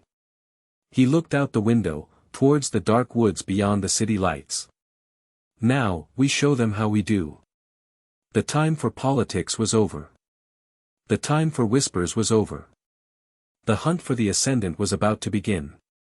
Chapter 4, The Voice of the Verdant. The aftershock of the Unity Gala was a political earthquake. Lord Valerius, stripped of his credibility and facing a quiet but intense investigation led by Diantha's elite agents, vanished from public life, his assets frozen. His conspiracy with the Chrysalis Collective was now an open secret among the region's leadership, but the victory felt hollow. It had exposed how deep the rot went, but it had done nothing to stop the sickness itself. The proof came not in a whispered threat, but in a tremor that shook the foundations of Lumio City. It began as a low rumble, a vibration that rattled windows and sent a nervous shiver through the populace. Then, the ground lurched violently. In the Prism Tower, Clement's delicate instruments crashed to the floor. Across the city, people stumbled, crying out in alarm. It lasted only 10 seconds, but it left behind a profound, primal fear. It was the land itself, groaning in its sleep. For Bonnie, it was not a tremor. It was a scream. She had been in the lab's small Pokemon habitat, grooming her Deden, when it hit. She cried out, her hands flying to her head as if to block out a physical sound. Her knees buckled, and she collapsed onto the soft grass. It wasn't just a vibration she felt, it was a wave of pure, concentrated agony that flooded her senses. "Bonnie!" Clement rushed to her side, his own fear forgotten in the face of his sister's distress. "It's squishy," she gasped, tears streaming down her face. Her eyes were unfocused, staring at something none of them could see. He's showing me. It's so dark. It's cold. There's a piece of him, trapped. It's screaming and it can't stop." Ash and Serena, who had been coordinating with Alan's recon teams, ran into the room. Ash knelt beside Bonnie, his hand gently on her shoulder. He didn't need to ask what was wrong. He could feel it too, a faint, discordant hum at the very edge of his aura, a frequency of pain that harmonized with the tremor. Olympia's vision of a fracturing Zygarde flashed in his mind. Bonnie's breathing hitched, and her voice dropped to a haunted whisper, channeling a vision that was not her own. The green is gone. The trees, they're crying. They're turning to stone. The heart is being poisoned. In the weeping place, the weeping woods, her eyes rolled back, and she went limp, her small body exhausted by the psychic onslaught. Clement caught her, his face a mask of terror. The weeping woods. An ancient, largely unexplored forest on the border of the western province, named for the perpetually dripping moss that covered its ancient trees. It was known as a place of deep, old magic, a part of Kalos that had remained untamed by civilization. Ash stood up, his expression hardening into one of cold, absolute resolve. The political games, the committees, the public perception, all of it dissolved into irrelevance. This was real. This was the balance breaking. This is my duty, he said, his voice leaving no room for argument. This is why I'm here. Not for the politics, not for the crown. For this. He looked at the others, his gaze sweeping over them. Clement, I need you. We have to be able to analyze this poison at its source. Alan, you and Diantha hold the city. The collective might use this as a diversion. Don't let Valerius's remaining allies exploit the panic. Alan, who had entered during the commotion, gave a single, sharp nod. The skepticism was gone from his eyes, replaced by the grim focus of a soldier who finally understood the nature of the war he was in. I'm coming with you, Serena stated, her voice firm. She was already moving, gathering a small medical kit. Serena, it's too dangerous, Ash started. We don't know what we're walking into. And I am the queen of the people, and the land, that are suffering, she retorted, her blue eyes flashing with a fire he hadn't seen since her earliest showcases. My place is not hiding in a tower while my kingdom cries out in pain. Besides, she added, her tone softening slightly, you're going to need someone to keep your head on straight. And Bonnie will need me. She was right. He knew it. This wasn't a mission he could delegate, nor was it one he could do alone. They were a team. The king, the queen, the inventor, and the seer. All right, he said, a reluctant smile touching his lips. But we travel light and we travel fast. Clement gently laid his sleeping sister on a cot, covering her with a blanket. I'll carry her. My APOM arm can be modified into a secure carrier. She's our compass. We can't go without her. Within the hour, they were gone.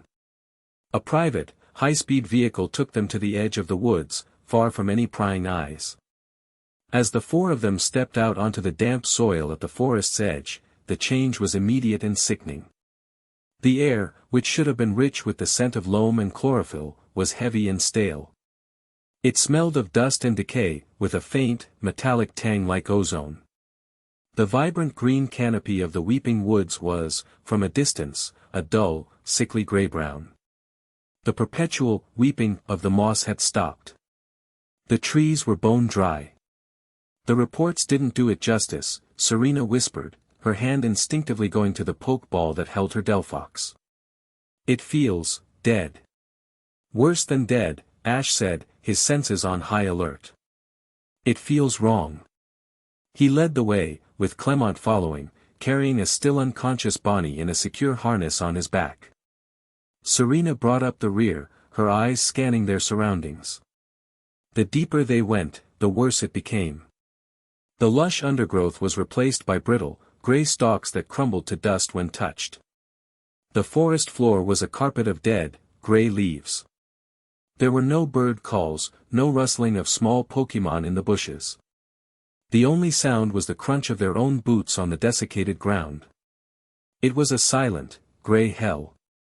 They found the first one after about a mile. A Pangoro, slumped against the base of a petrified-looking tree. Its fur was matted and pale, its powerful form gaunt. But it wasn't dead. Its eyes were open, glowing with a faint, sickly violet light. Veins of the same color pulsed just beneath its skin. As they approached, it snarled, a pained, guttural sound, and staggered to its feet. It wasn't aggressive. It was terrified and in agony, lashing out at the source of its torment, which it could no longer distinguish from the world around it. "Don't engage," Ash ordered sharply, holding out an arm to stop Serena from sending out a Pokémon. "It's infected. Look at its energy. It's the same inverted signature from the baton." Clement was already scanning it with a device. "He's right. The corruption is rewriting its biosignature on a cellular level. It's in unimaginable pain. Fighting it could trigger a fatal energy cascade." The Pangoro swiped a claw at them, a clumsy, desperate attack. "We can't leave it like this," Serena said, her voice tight with compassion. "We won't," Ash replied. "We heal it." He took a step forward, his hands open. "I need to try something." He closed his eyes, centering himself. He reached for his aura, not as a weapon, but as a balm. He remembered the feeling of calming the Gyarados, but this was different. That was fear. This was poison. He couldn't just soothe it. He had to excise it. He projected a wave of calming, blue energy toward the Pangoro. The creature flinched, but the violet glow in its eyes dimmed for a second. It was working. He pushed more aura, a gentle but firm river of energy, attempting to envelop the Pokémon and flush the corruption out. The Pangoro roared as the two energies met within it. The violet corruption fought back, lashing out like a cornered snake. A spike of toxic energy shot back at Ash, and he gasped, stumbling, a jolt of cold, nauseating pain striking his chest. It felt like ice and acid being poured into his veins. "Ash!" Serena cried out. He gritted his teeth, sweat beading on his brow. "I'm okay. It's stronger than I thought." He pushed back, his own blue aura flaring brighter, a contest of wills taking place within the suffering Pokémon's body. It was like performing psychic surgery with a blunt instrument. He had to be forceful enough to expel the poison, but gentle enough not to kill the patient. It took a full minute of intense concentration. The air crackled around them. Finally, with a great, shuddering sigh, the Pangoro collapsed. The last of the violet light faded from its eyes, replaced by a confused exhaustion. It was weak, but it was clean. Ash fell to one knee, panting, a hand pressed to his chest where the backlash had struck him. The effort was immense, draining him in a way no physical battle ever had. Serena was at his side, her hand on his arm. "You can't do that for every Pokémon in this forest. It will kill you." "I don't have a choice," he rasped, getting to his feet. "Now we know what we're up against." They continued their journey, a grim pattern emerging. They would find a corrupted Pokémon, a Gogoat whose horns were brittle, a group of Phantom whose cries were silent screams of pain, and they would have to neutralize them without causing harm. Clement's inventions came to the fore. He deployed devices that created low-level stasis fields, trapping the creatures without hurting them. Serena's Delphox used carefully controlled mystical fire, not to attack, but to create walls of warm, calming light that could herd the pained Pokémon away from them. They came upon a clearing where a large Ursaring, its body horribly twisted by the violet energy, was rampaging, tearing up petrified trees. It was far larger and more powerful than the Pangoro. "We have to get past it," Clement said, checking on Bonnie. Her breathing was becoming shallow, the psychic pressure increasing. "The source is just beyond this clearing." "I'll handle it," Ash said, his face set. He stepped forward, preparing to engage in another draining battle of wills. But as the Ursaring turned its crazed, violet eyes on him, another one lunged from the side, a second Ursaring, its mate, equally corrupted. They were a team. Ash barely had time to throw up a protective aura shield as they both charged. The impact sent him skidding back several feet, the shield cracking under the combined assault. He wouldn't be able to hold them both and purify one at the same time. He was pinned. "Ash, look out!" Serena shouted. She didn't hesitate. "Delphox, let's go." Calm mind, then flamethrower. Not at them. Around them. Delphox appeared, its mystical branch held ready. It closed its eyes, its psychic energy flaring, then it spun its branch, unleashing a controlled, beautiful ring of fire that encircled the two charging Ursaring. It wasn't hot enough to burn, but the sudden light and warmth made them pause, their crazed minds momentarily distracted. It was the opening Ash needed. He dropped the shield and lunged forward, not at the larger male, but at the female. He slammed his palm onto its shoulder, ignoring the jolt of toxic energy that shot up his arm. "Serena, keep the other one busy. Sylvian, you too. Use Moonblast, but wide focus. Dazzle it." Serena commanded, her mind working in perfect sync with his. Sylvian appeared, unleashing a beautiful but disorienting burst of fairy energy that further confused the male Ursaring, keeping it trapped in Delphox's fire ring. Free to focus on one target, Ash poured his aura into the female. It was a brutal, intimate struggle. He felt its pain, its confusion, its rage. He absorbed it, filtered it through his own spirit, and pushed back with unwavering calm. The violet energy receded, purged by the relentless blue light. The female Ursaring slumped to the ground, cleansed. The male, seeing its mate fall, let out a grief-stricken roar, the sound momentarily overriding the corruption. It looked at Ash, not with rage, but with a flicker of desperate understanding. Ash met its gaze. He didn't need to fight it. He simply held out his hand. The great bear hesitated, then slowly, tentatively, padded forward and laid its massive head at his feet. Ash placed a hand on its brow, and with a final, weary sigh, sent a wave of purifying aura through it. The last of the corruption vanished. He stumbled back, catching himself on a tree. His arm was numb, and his vision was swimming. Serena rushed to him, her face pale with worry. "I told you this would happen," she said, her voice trembling slightly as she supported him. "It worked, didn't it?" he said, managing a weak grin. He looked at her, his gratitude immense. "I couldn't have done that without you. You knew exactly what to do." "We're a team," she said softly, her hand lingering on his arm. "I'm not going to let you face this alone." Their eyes met, and in the quiet of the dying forest, surrounded by the Pokémon they had just saved, the bond between them solidified into something unbreakable. "The source," Clement's urgent voice broke the moment. "It's in there." He pointed to a cave mouth hidden behind a curtain of dead, gray moss. The air flowing from it was freezing cold and pulsed with a malevolence that made their skin crawl. Bonnie whimpered in her sleep, her small body trembling. Taking a deep breath, Ash straightened up, pushing away his exhaustion. He led the way into the darkness. The cave opened into a large grotto. In the center, the source of the poison was revealed. It was a Zygarde core, identical to Squishy, but it was trapped. A complex, crystalline cage of black chrysalis technology surrounded it, pulsing with a sickening violet light. Wires and conduits snaked from the cage, burrowing into the very rock of the grotto like metallic parasites. The device was drawing the core's life-giving energy, perverting it into the inverted, toxic energy, and broadcasting it like a virus throughout the forest.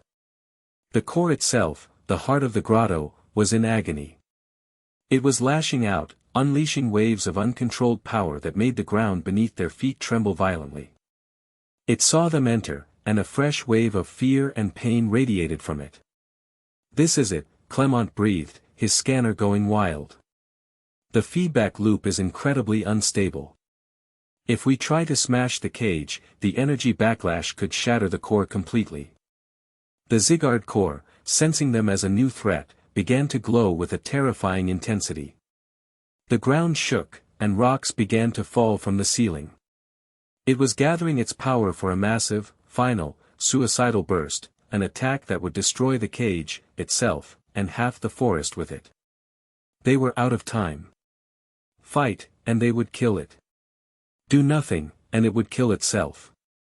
It was an impossible choice. Ash looked at the terrified, trapped core. He saw not a monster, but a victim. He saw the land itself, crying out for help. His path was suddenly, terrifyingly clear.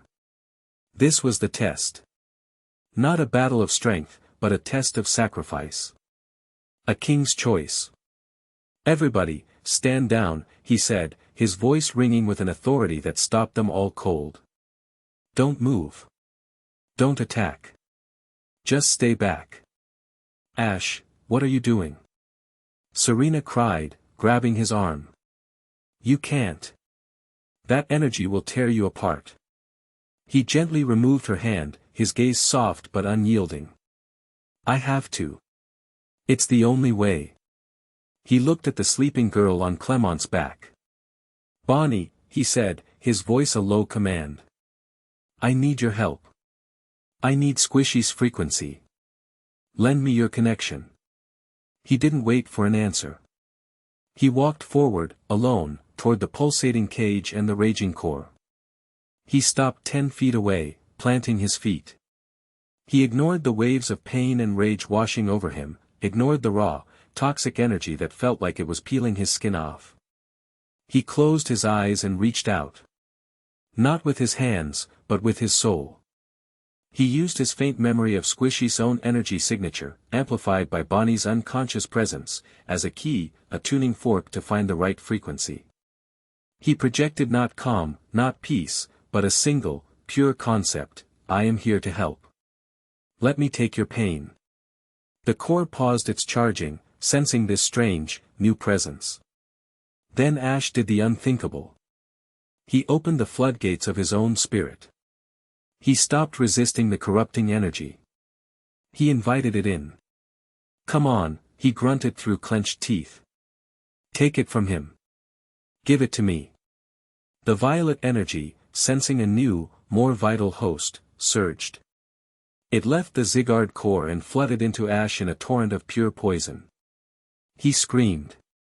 It was a sound of pure, undiluted agony. His body was engulfed in the spasming, violet-black energy. It felt like being ripped apart atom by atom. The cold was absolute, a void that threatened to extinguish his own inner fire. Serena cried out his name, a heartbroken wail, and started to run forward, but Clement grabbed her, holding her back. "Don't. You'll get caught in it too." Ash's knees buckled. His vision went black. The pain was everything. He was drowning in an ocean of nothingness. But even as the poison tried to unmake him, he felt something else. He felt the Zygarde core, freed from its torment. He felt the land take a shuddering breath. He felt Serena's terror, Clement's fear, Bonnie's worry. They were his anchors. He would not break. With a final, defiant roar that came from the very center of his soul, he unleashed his own aura. It erupted from him not as a shield or a weapon, but as a cleansing fire. A brilliant, defiant blue supernova that met the violet poison head-on. For a moment, the two forces battled for dominance within his own body, a war of creation and uncreation. Then, the blue light flared, overwhelming the violet, burning it away into nothingness. The light faded. The cage around the Zygarde core shattered into dust. The air in the grotto was clean and fresh. Ash stood for a single, silent moment, a silhouette against the newly cleansed cave. Then he collapsed, falling to the stone floor like a puppet with its strings cut. Ash. Serena was free of Clement's grasp before he even hit the ground. She slid to his side, gathering him into her arms. His face was deathly pale, his breathing shallow. He was unconscious, his body limp. A trickle of blood ran from the corner of his mouth. For a terrifying moment, she thought he was gone. "He's alive," Clement said, his voice shaking as he checked Ash's pulse. "Barely. His energy is almost completely depleted. Serena cradled his head in her lap, tears she didn't know she was crying tracing paths through the grime on her cheeks. The brave queen, the savvy politician, the brilliant performer, all of it was stripped away, leaving only a girl terrified of losing the person she loved most in the world. Seeing him sacrifice himself so completely, so willingly, the admiration she felt had transformed, forged in the crucible of that terror into a love so fierce and protective it was a physical ache in her chest. As she held him, the grotto began to change. A soft green light emanated from the now freed Sigurd core. It floated over to Bonnie, nudged her cheek gently, and the girl stirred, her nightmares finally over. Then, the core drifted to ash. It hovered over his chest, bathing him in its gentle, life-giving light. A deep, resonant hum filled the cave, a sound that was felt more than heard. The very rock seemed to vibrate with it. From the shadows at the back of the grotto, a new form materialized. It was immense, serpentine, its body a shimmering mosaic of green and black hexagons. The 50% form of Sigurd, the order Pokémon, fixed its multifaceted eyes upon the scene. It stared at the unconscious boy in the queen's arms. It felt the purity of the forest returning. It felt the echo of the sacrifice, the immense act of a guardian absorbing the world's pain to save a single, small part of it. Sigurd, the ancient protector of the planet's balance, lowered its great head in a slow, deep, unmistakable nod.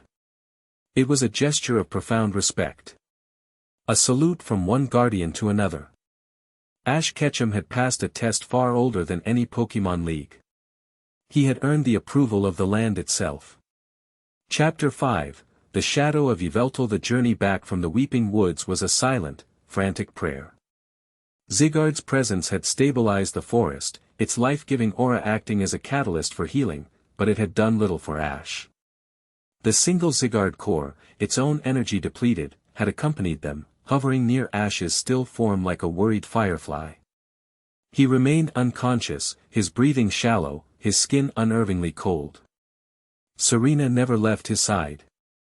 She held his hand, her thumb tracing small circles on his skin, trying to will her own warmth, her own life, into him.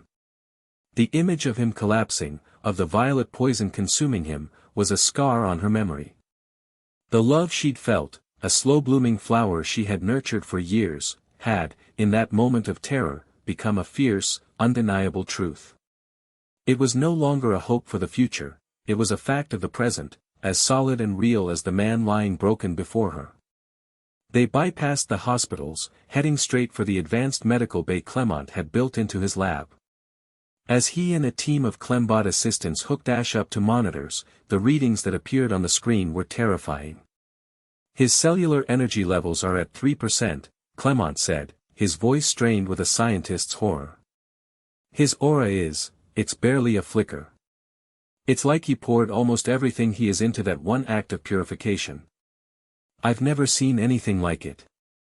Medically, he shouldn't even be alive. But he is, Serena insisted, her voice tight. He's Ash. He doesn't follow the rules. The rules of biology and thermodynamics are not so easily broken, Serena, Clement argued, his face grim. He burned his own life force as fuel. We can stabilize him, provide nutrients, but we can't relight the fire. Only he can do that. The hours that followed were agonizing. Alan stood guard at the lab's entrance, a granite sentinel, barring entry to all but Diantha, who came and went with quiet, grim-faced efficiency. Bonnie, fully recovered, sat by Ash's bedside, her hand resting on Pikachu's back as the little Pokémon lay curled on Ash's chest, refusing to move, a small, warm anchor of unwavering loyalty. Serena watched, helpless. She had navigated political courts, faced down her own fears on the showcase stage, and coordinated a defense against rampaging Pokémon. But here, in the face of this quiet, clinical battle for life, she was powerless. All her influence, her titles, her strength, meant nothing. On the second day, a flicker. Ash's fingers twitched in her hand. His eyes fluttered, then opened. They were hazy, unfocused. "Serena," he murmured, his voice a dry rasp.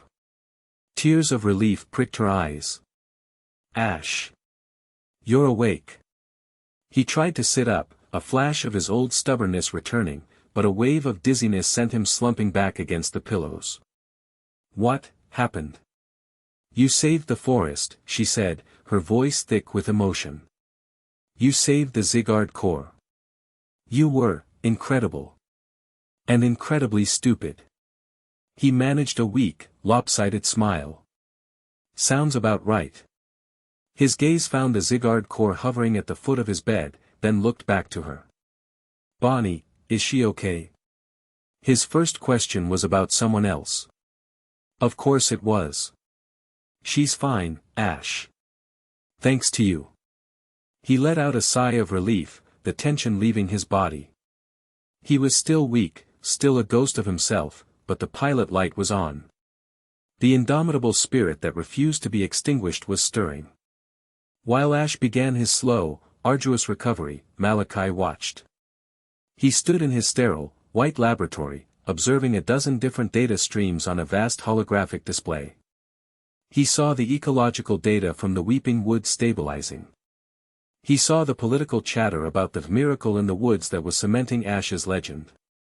He saw the seismic activity across Kalos subside. He felt no frustration. No anger. This was merely a failed experiment. The purification method is fascinating, he mused to the empty room. He doesn't destroy the inverted energy.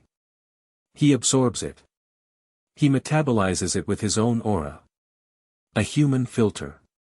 He tapped a finger against his chin, a flicker of genuine scientific curiosity in his cold eyes. The biological cost is immense, however. A single, localized infection nearly killed him. A region-wide application would be impossible. His gaze shifted to another screen, this one displaying a complex, three-dimensional map of a remote, mountainous region. A single point of light pulsed ominously at its center. "The direct approach has failed," Malachi continued his monologue. "The indirect political approach has failed. The subject's emotional resilience and unexpected abilities have exceeded projections."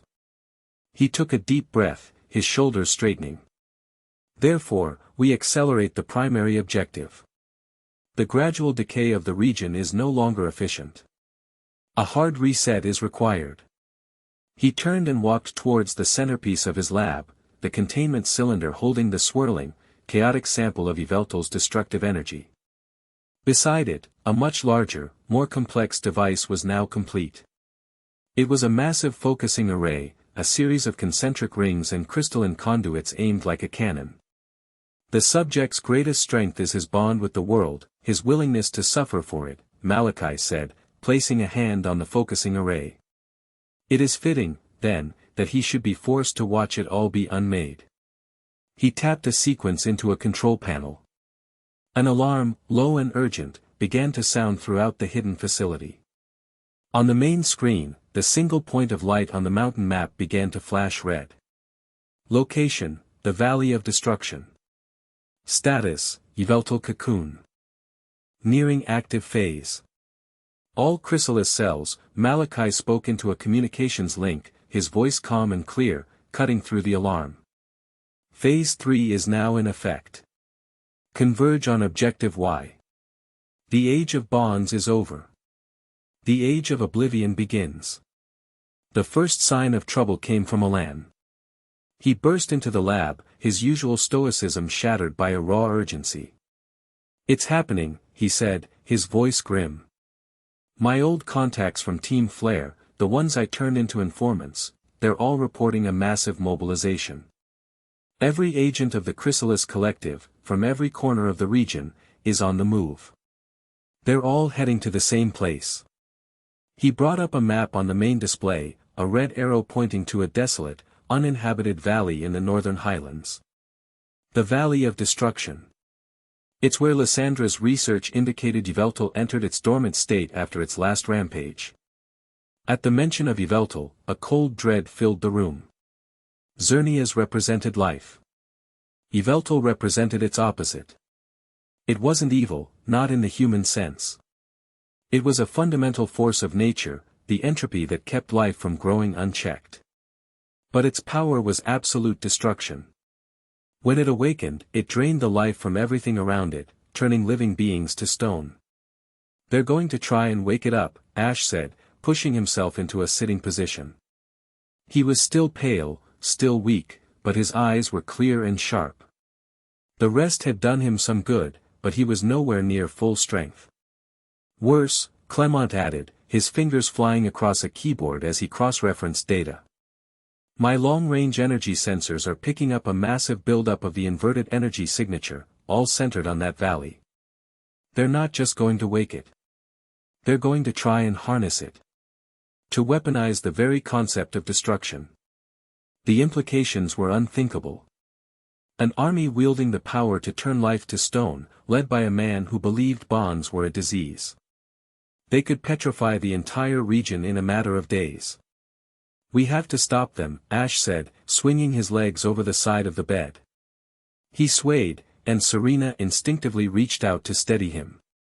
"Ash, you're not strong enough," she protested, her hand on his arm. "You can barely stand."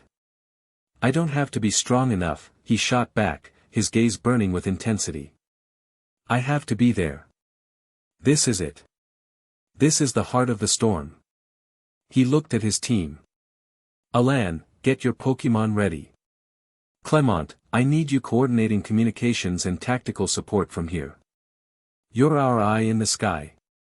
Bonnie," he said, his voice softening as he looked at the young girl, "stay here. Stay safe." He turned to Serena. "You too. This is going to be a battlefield, not a rescue mission." "No," Serena said, her voice quiet but unshakable. She met his gaze, and for the first time, he saw a fire in her eyes that matched his own. "My answer is still no. You are the king, Ash. But I am the queen. I've been coordinating the regional defense network with Diantha for weeks. I know their troop movements, I know our strengths and weaknesses. You're the sword, but a sword is useless without someone to direct the strike. I can run command from the front. Let me do my part." Ash looked at her, at the absolute conviction on her face. She was right. This wasn't about protecting her anymore. This was about trusting her. They were partners. Equals. "Okay," he said, giving a single, decisive nod. "Let's go." The mobilization was frantic. Diantha rallied the gym leaders, sending them to strategic points to cut off the collective's retreat paths. Alan gathered his personal squadron of elite trainers, hardened veterans he trusted implicitly. Ash, Serena, and Alan would lead the primary strike force, a spearhead aimed directly at the heart of the valley. They flew in a squadron of sleek, military-grade aircraft, silent and fast. Below them, the landscape grew increasingly barren and hostile. They were entering Yveltal's domain. The Valley of Destruction was a grim, lifeless place. The ground was gray, cracked earth, and the trees were petrified, stone monuments to the last time the destruction Pokémon had passed this way. In the center of the valley, nestled in a deep crater, was the cocoon. It was a massive, spiky, obsidian chrysalis, 50 feet high, that pulsed with a faint, malevolent red light. It was dormant, but it was dreaming of destruction. Surrounding the cocoon was Malachi's army. Hundreds of chrysalis agents had formed a perimeter, their Pokémon, many showing the faint, sickening signs of inverted energy corruption, standing ready. At the base of the cocoon itself, Malachi's engineers were attaching a massive device, the focusing array from his lab, its cannon-like barrel aimed directly at the cocoon's heart. Malachi stood on a raised platform, observing the work, his face calm and serene as if he were supervising the construction of a public park. "They're already here," Alan growled from the cockpit of the lead aircraft. "We're too late." "No, we're not," Serena said, her voice crisp and clear over the comms system. She had a tactical map displayed on a console in front of her. "Their perimeter is strong, but their focus is on the device. Ash, Alan, you two are the spearhead. Punch a hole through their northern flank. I'll coordinate the rest of our forces to exploit the breach and tie up their reinforcements. Your objective, she looked directly at Ash, is Malachi and that device. Whatever happens, that thing cannot be allowed to fire.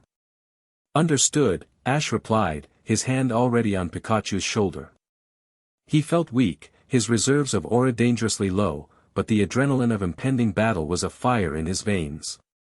The aircraft descended, and the battle began. It was chaos.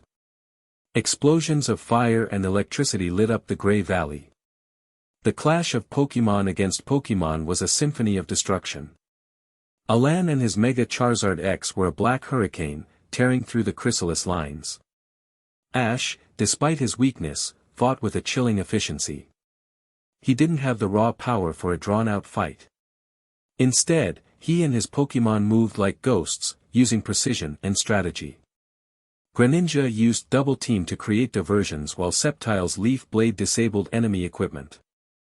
They weren't defeating the enemy, they were bypassing them, a knife slipping between the ribs of Malachi's army. Serena was a maestro of war.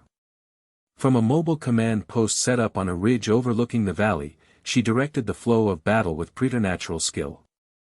Her new, Xernea's given empathy was no longer just a tool for understanding. On the battlefield, it was a weapon. She could feel the enemy's weak points, sense where a charge was faltering, predict where reinforcements would be sent before they even moved. Strike Team Gamma, shift your position 20 degrees west. They're trying to flank you. Delphox, provide covering fire, she commanded into her headset, her voice never wavering. The plan was working. Ash and Alan broke through the perimeter, fighting their way through a sea of fanatical agents toward the cocoon.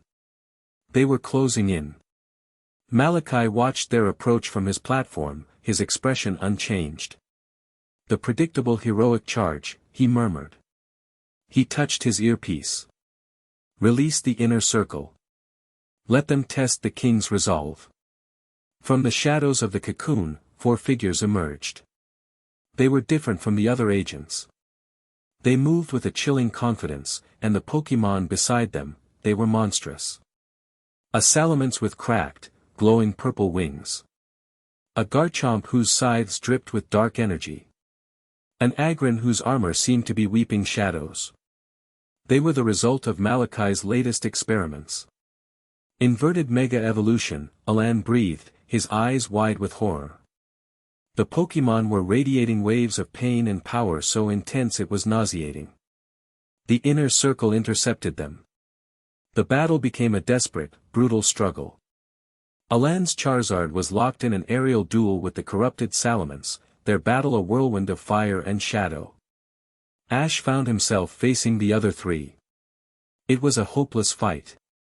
He was outnumbered, outgunned, and still running on fumes. His Pokémon fought bravely, but they were being pushed back. The corrupted Aggron sent his Sceptile flying with a single, devastating blow. He was going to fail. The realization hit him with the force of a physical blow.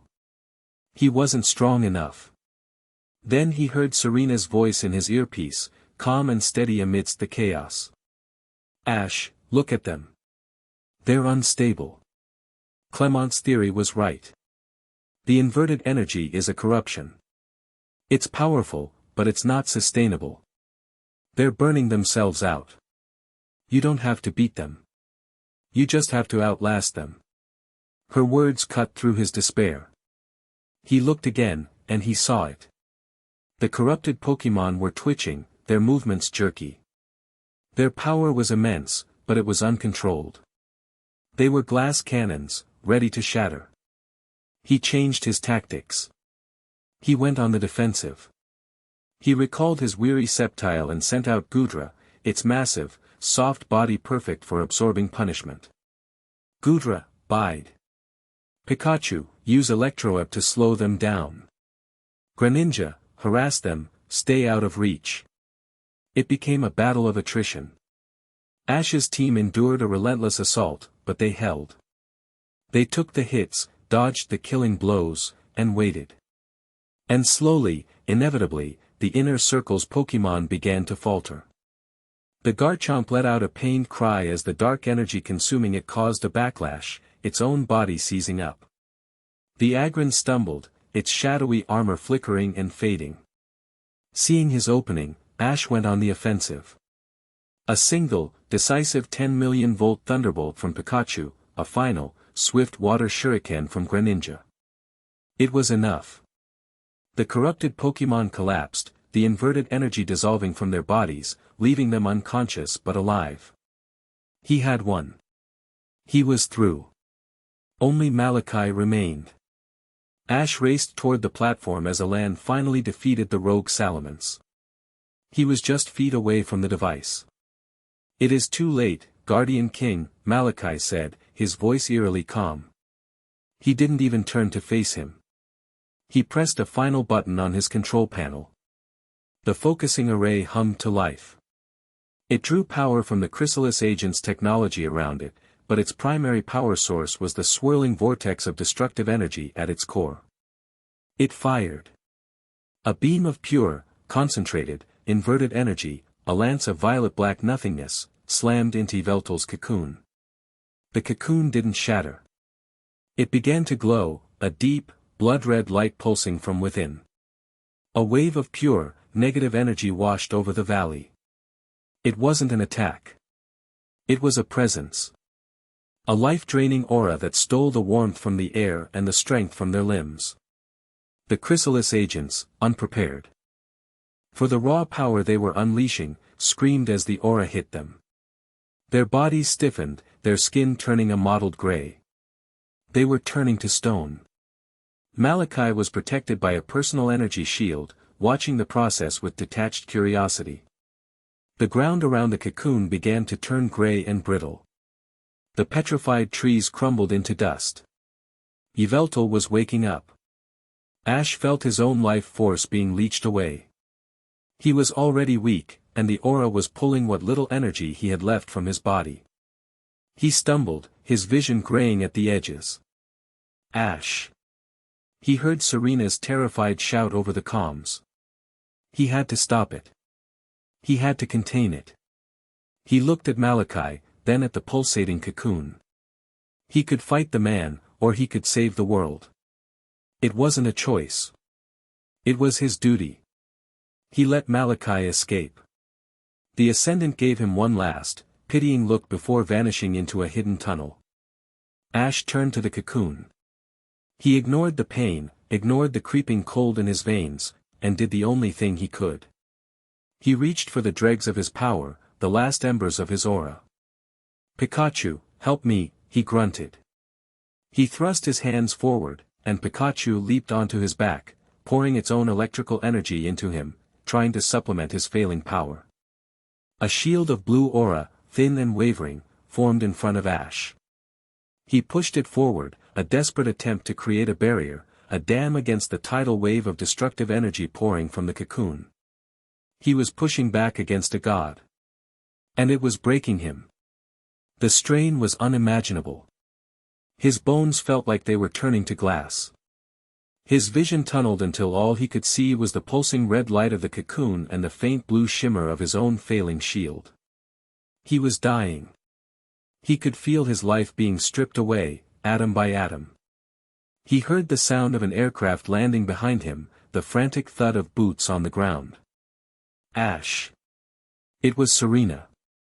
She had abandoned her command post, her duty as a general overridden by her desperate need to be with him. She ran to his side, her face a mask of pure terror.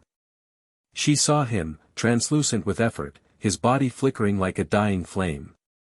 She saw the life being drained out of him. Her composure, the iron will of the Kalos queen, shattered into a million pieces. "No," she whispered, her voice breaking. "No, I won't let you." She did the only thing she could think to do.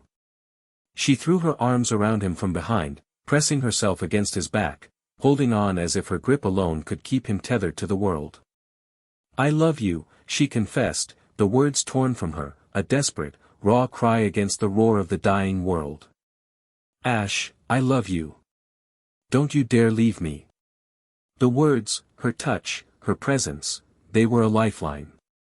A warmth against the absolute cold. Her confession wasn't a romantic whisper. It was a defiant shout, an anchor of life in a sea of destruction. He felt a tiny spark ignite in the ruin of his spirit. Her. She was here.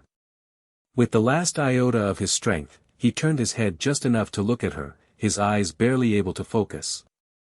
I love you too, Serena, he rasped, the words costing him almost everything he had left. And then, leaning on the strength her confession had given him, he pushed his shield forward one last time. He didn't have the power to stop Yveltal, but maybe, just maybe, he could lull it back to sleep. He poured the feeling of her embrace, the memory of her voice, the truth of his own love for her, into his aura. He projected not a challenge, but a plea. Rest. It is not your time. The shield pulsed, and the destructive aura wavered. The pulsing red light of the cocoon dimmed, just for a second. It was working. But the cost was too high. The effort drained the last of his energy. The blue shield dissolved. His eyes rolled back in his head, and his body went limp, his entire weight slumping back against Serena. She held him, her own tears falling onto his face. He was pale, still, and barely breathing. In the sudden, terrifying silence of the valley, under the shadow of the now slumbering god of destruction, Serena held the unconscious form of her king, her friend, her love. She had confessed her heart only to watch him sacrifice himself on the edge of oblivion. And as she knelt there, her first kiss was not one of fairy tale romance, but one of desperation and grief, a tear-soaked press of her lips to his, a silent, heartbroken promise made on the edge of the world's end. Chapter 6, A Kingdom Forged in Fire. The silence in the Valley of Destruction was a heavy, suffocating blanket. The malevolent red glow of Yveltal's cocoon had faded back to a dull, dormant pulse. The life-draining aura had receded. But the cost was laid bare in the petrified statues of the chrysalis agents, their faces frozen in masks of terror. The ground was a wasteland of grey dust and shattered rock. And in the center of it all, Serena knelt, holding Ash. His head rested in her lap, his face ashen, his body unnervingly still. The only sign of life was the faint, almost imperceptible rise and fall of his chest. Alan landed his Charizard nearby, his face a grim mixture of awe and horror at what had transpired. He saw the scene, Serena cradling Ash, her expression one of profound, world-shattering grief, and understood that he had witnessed something far more intimate than just a battle. We have to get him out of here, Alan said, his voice rough with emotion. His vital signs, they're non-existent. Serena didn't seem to hear him. She gently brushed a strand of raven hair from Ash's forehead, her touch infinitely tender. She had gotten him back from the weeping woods only to lose him here. Her confession, her desperate plea, felt like a fool's prayer whispered into a hurricane. She had offered him her heart, and he had offered his life in return. Serena. Alan's voice was firmer this time, cutting through her haze of shock. He's not gone. But if we don't move now, he will be. He needs Clement. The words pierced her grief. Clement. The lab. There was still a chance. A flicker of the Queen's resolve rekindled within her. She allowed Alan and his men to carefully lift Ash onto a medical transport stretcher. As they carried him to the aircraft, she followed, her hand never leaving his, a silent, desperate connection. Pikachu, its own energy drained from trying to help Ash, crawled onto the stretcher and curled up on his chest, a tiny, furry guardian refusing to abandon its post. The news of the battle, and its outcome, rippled across Kalos. It was a strange, terrifying victory.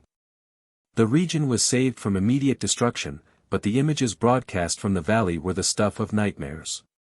The petrified soldiers, the cracked earth, the sheer scale of the power unleashed, it plunged Kalos into a state of collective terror. And Ash was at the center of it all. To some, he was a hero of unimaginable proportions, a man who had faced down a god and paid the ultimate price. To others, he was a catalyst for disaster, a rogue variable whose very presence had provoked this catastrophe. The Chrysalis Collective, though their army was shattered, seized on this fear. Their propaganda machine, now operating from the shadows, spread a new narrative: the Guardian King failed. He could not control the beast. He only delayed the inevitable. His bond is a weakness that brings only destruction. The region, which had been tentatively uniting behind him, was now paralyzed by fear and doubt. The hope he had built was crumbling. Back in the Lumiose lab, the mood was dire. Ash was in a state of deep metabolic stasis. His body was preserving what little energy it had left, but there was no sign of recovery. "He's like a battery that's been completely discharged, then left in the cold," Clement explained, his voice hollow with exhaustion. He hadn't slept in 2 days. The internal mechanisms are all there, but there's no spark to initiate the recharge. He has to provide that spark himself. And I don't know if he can. Serena stood by the window, staring out at the city lights. She hadn't cried since that moment in the valley. Her grief had been calcified by the crisis, hardened into a diamond-sharp resolve. Ash had fallen. Kalos was teetering on the brink. She could either fall with him, or she could rise and fight for them both. "Diantha is on her way," she said, her voice devoid of its usual warmth, replaced by a cold, clear authority. "She agrees with my assessment. We have lost the people's confidence. We are losing the information war. And we cannot afford to lose this. What can we do?" Alan asked. He had been pacing the lab like a caged tiger, his frustration at being unable to fight this problem palpable. "We can't just challenge the whole region to a Pokemon battle." "No," Serena agreed, turning from the window. Her eyes were shadowed, but they burned with a fierce, unwavering light. "We give them something to believe in.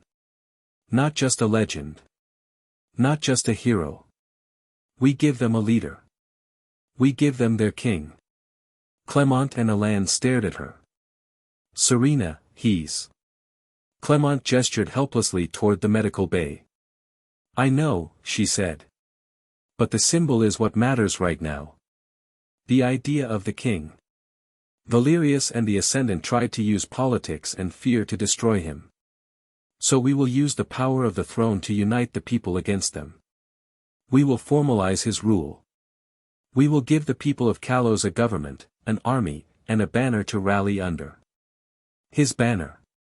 It was a bold, desperate gambit. To crown a man who might never wake up. To build a kingdom around a symbol.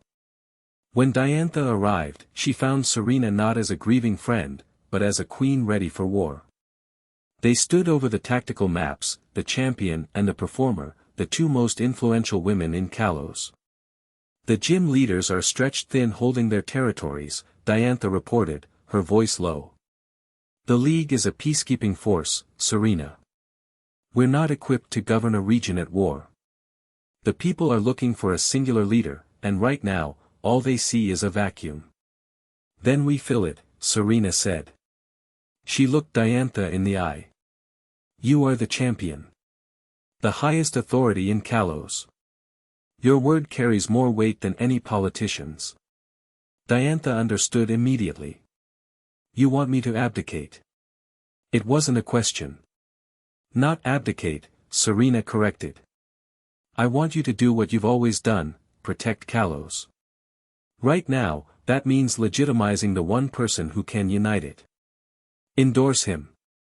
Formally recognize the throne of the Guardian as the true seat of power in this crisis. Help me crown him." It was an unprecedented act. The Pokemon League was ceding its symbolic authority to a 1,000-year-old legend. It was the end of an era. But Diantha, looking at the fear gripping the region, at the unwavering resolve in Serena's eyes, knew it was the only path forward. "It will be seen as a coup by some," Diantha warned. "Let them," Serena replied, her voice like steel. "Let them side with the man who tried to turn the world to stone.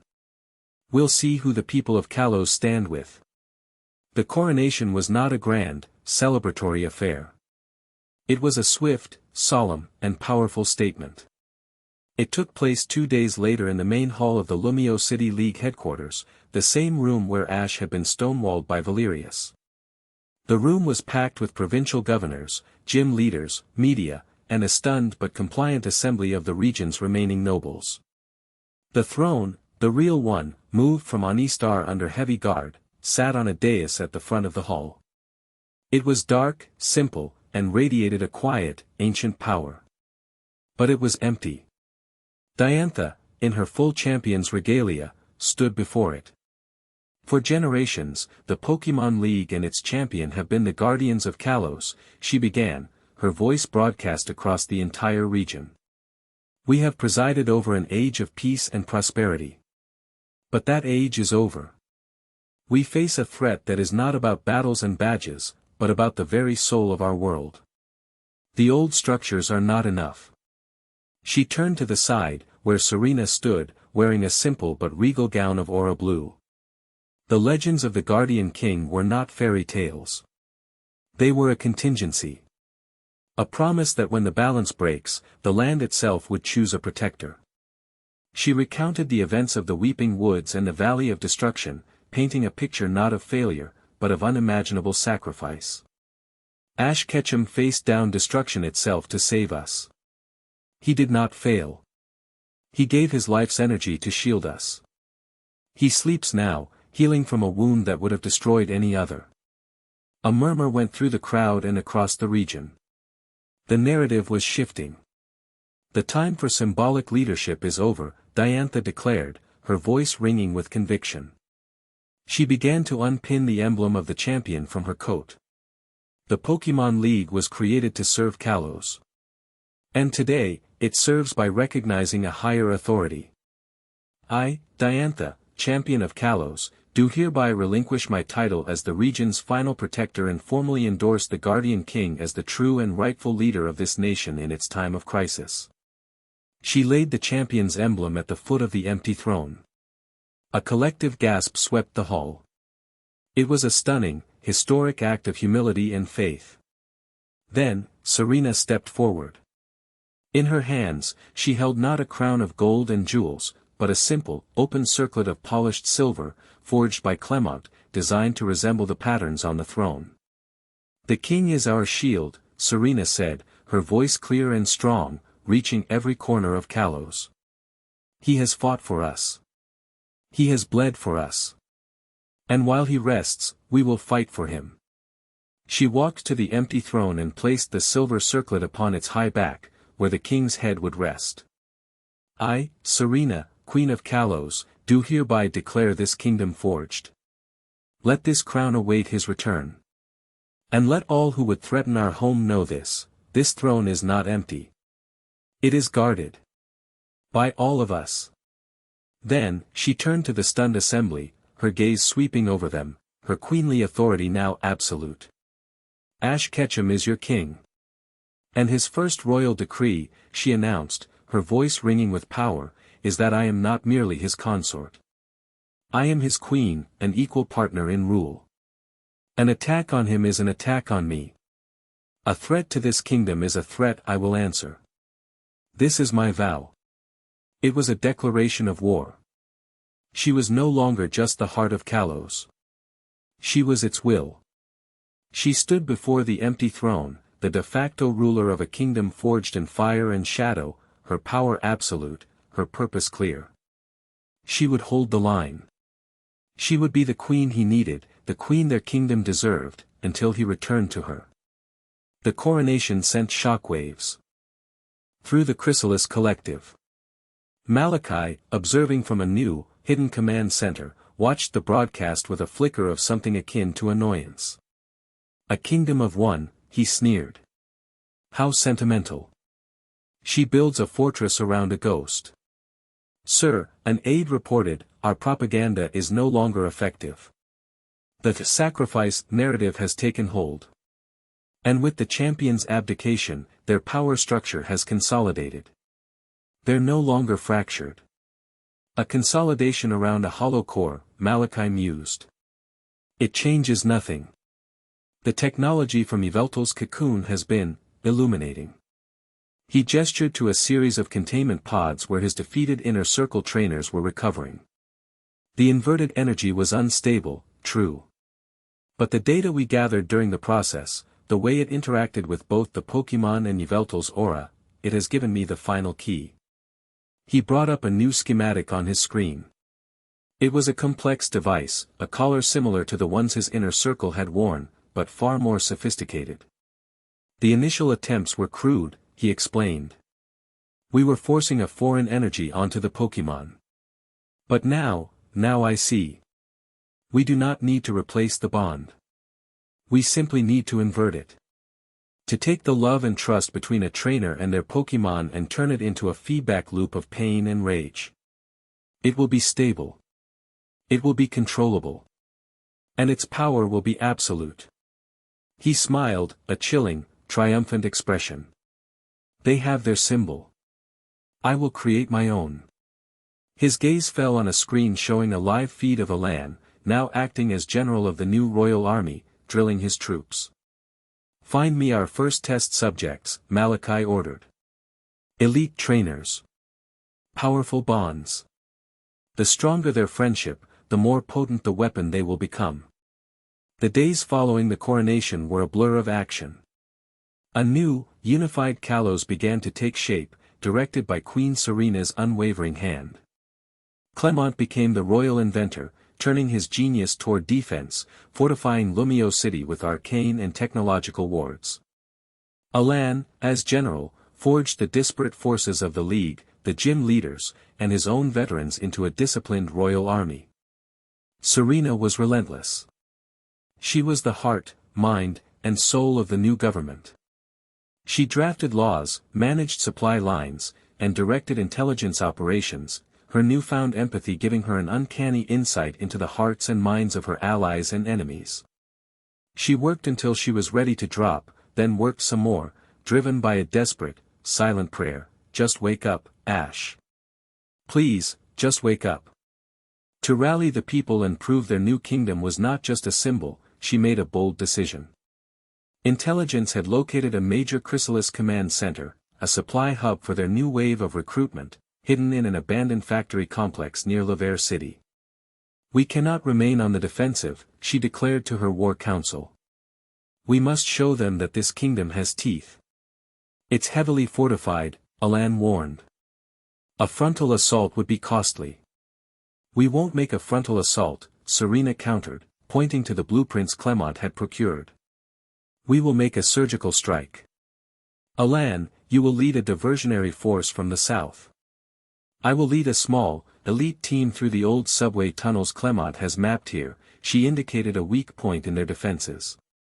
We will be a dagger in the dark. Alan stared at her. You're leading the strike team. Serena, that's my job. It's too dangerous for you. I am not asking for your permission, General, she replied, her voice leaving no room for argument. My place is at the head of this army, not behind its walls. The people need to see their queen fights alongside them. The operation was a masterpiece of strategy and execution. Alan's forces launched a loud, fiery assault on the southern perimeter, drawing the bulk of the chrysalis defenders. As the battle raged, Serena, clad in dark, practical tactical gear, led a small team, including her own Delphox and Sylvian, through the dark, damp tunnels. They emerged in the heart of the unsuspecting command center. The fight was swift and brutal. Serena moved with a grace and ferocity that stunned her own soldiers. Her Pokémon, sensing her resolve, fought with a controlled, devastating power. Delphox's mystical fire was not a wild blaze but a precise, psychic weapon, disabling guards and equipment without causing unnecessary destruction.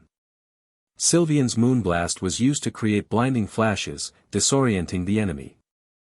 They captured the command center in under 10 minutes, seizing invaluable intelligence and crippling the collective's operations in the western region. Serena herself cornered the facility's commander, disarming him with a deft move before her Delphox bound him in psychic energy. As she stood in the captured command center, the cheers of her soldiers ringing in her ears, she felt a grim satisfaction.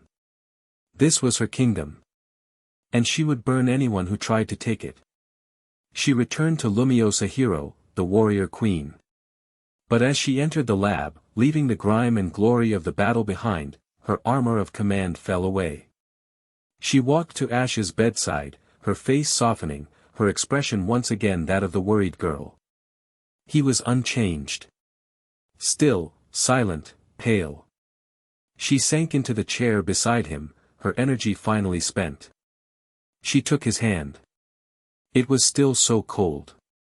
"We won, Ash," she whispered, her voice cracking with exhaustion and emotion. "We took one of their strongholds. But it's not enough.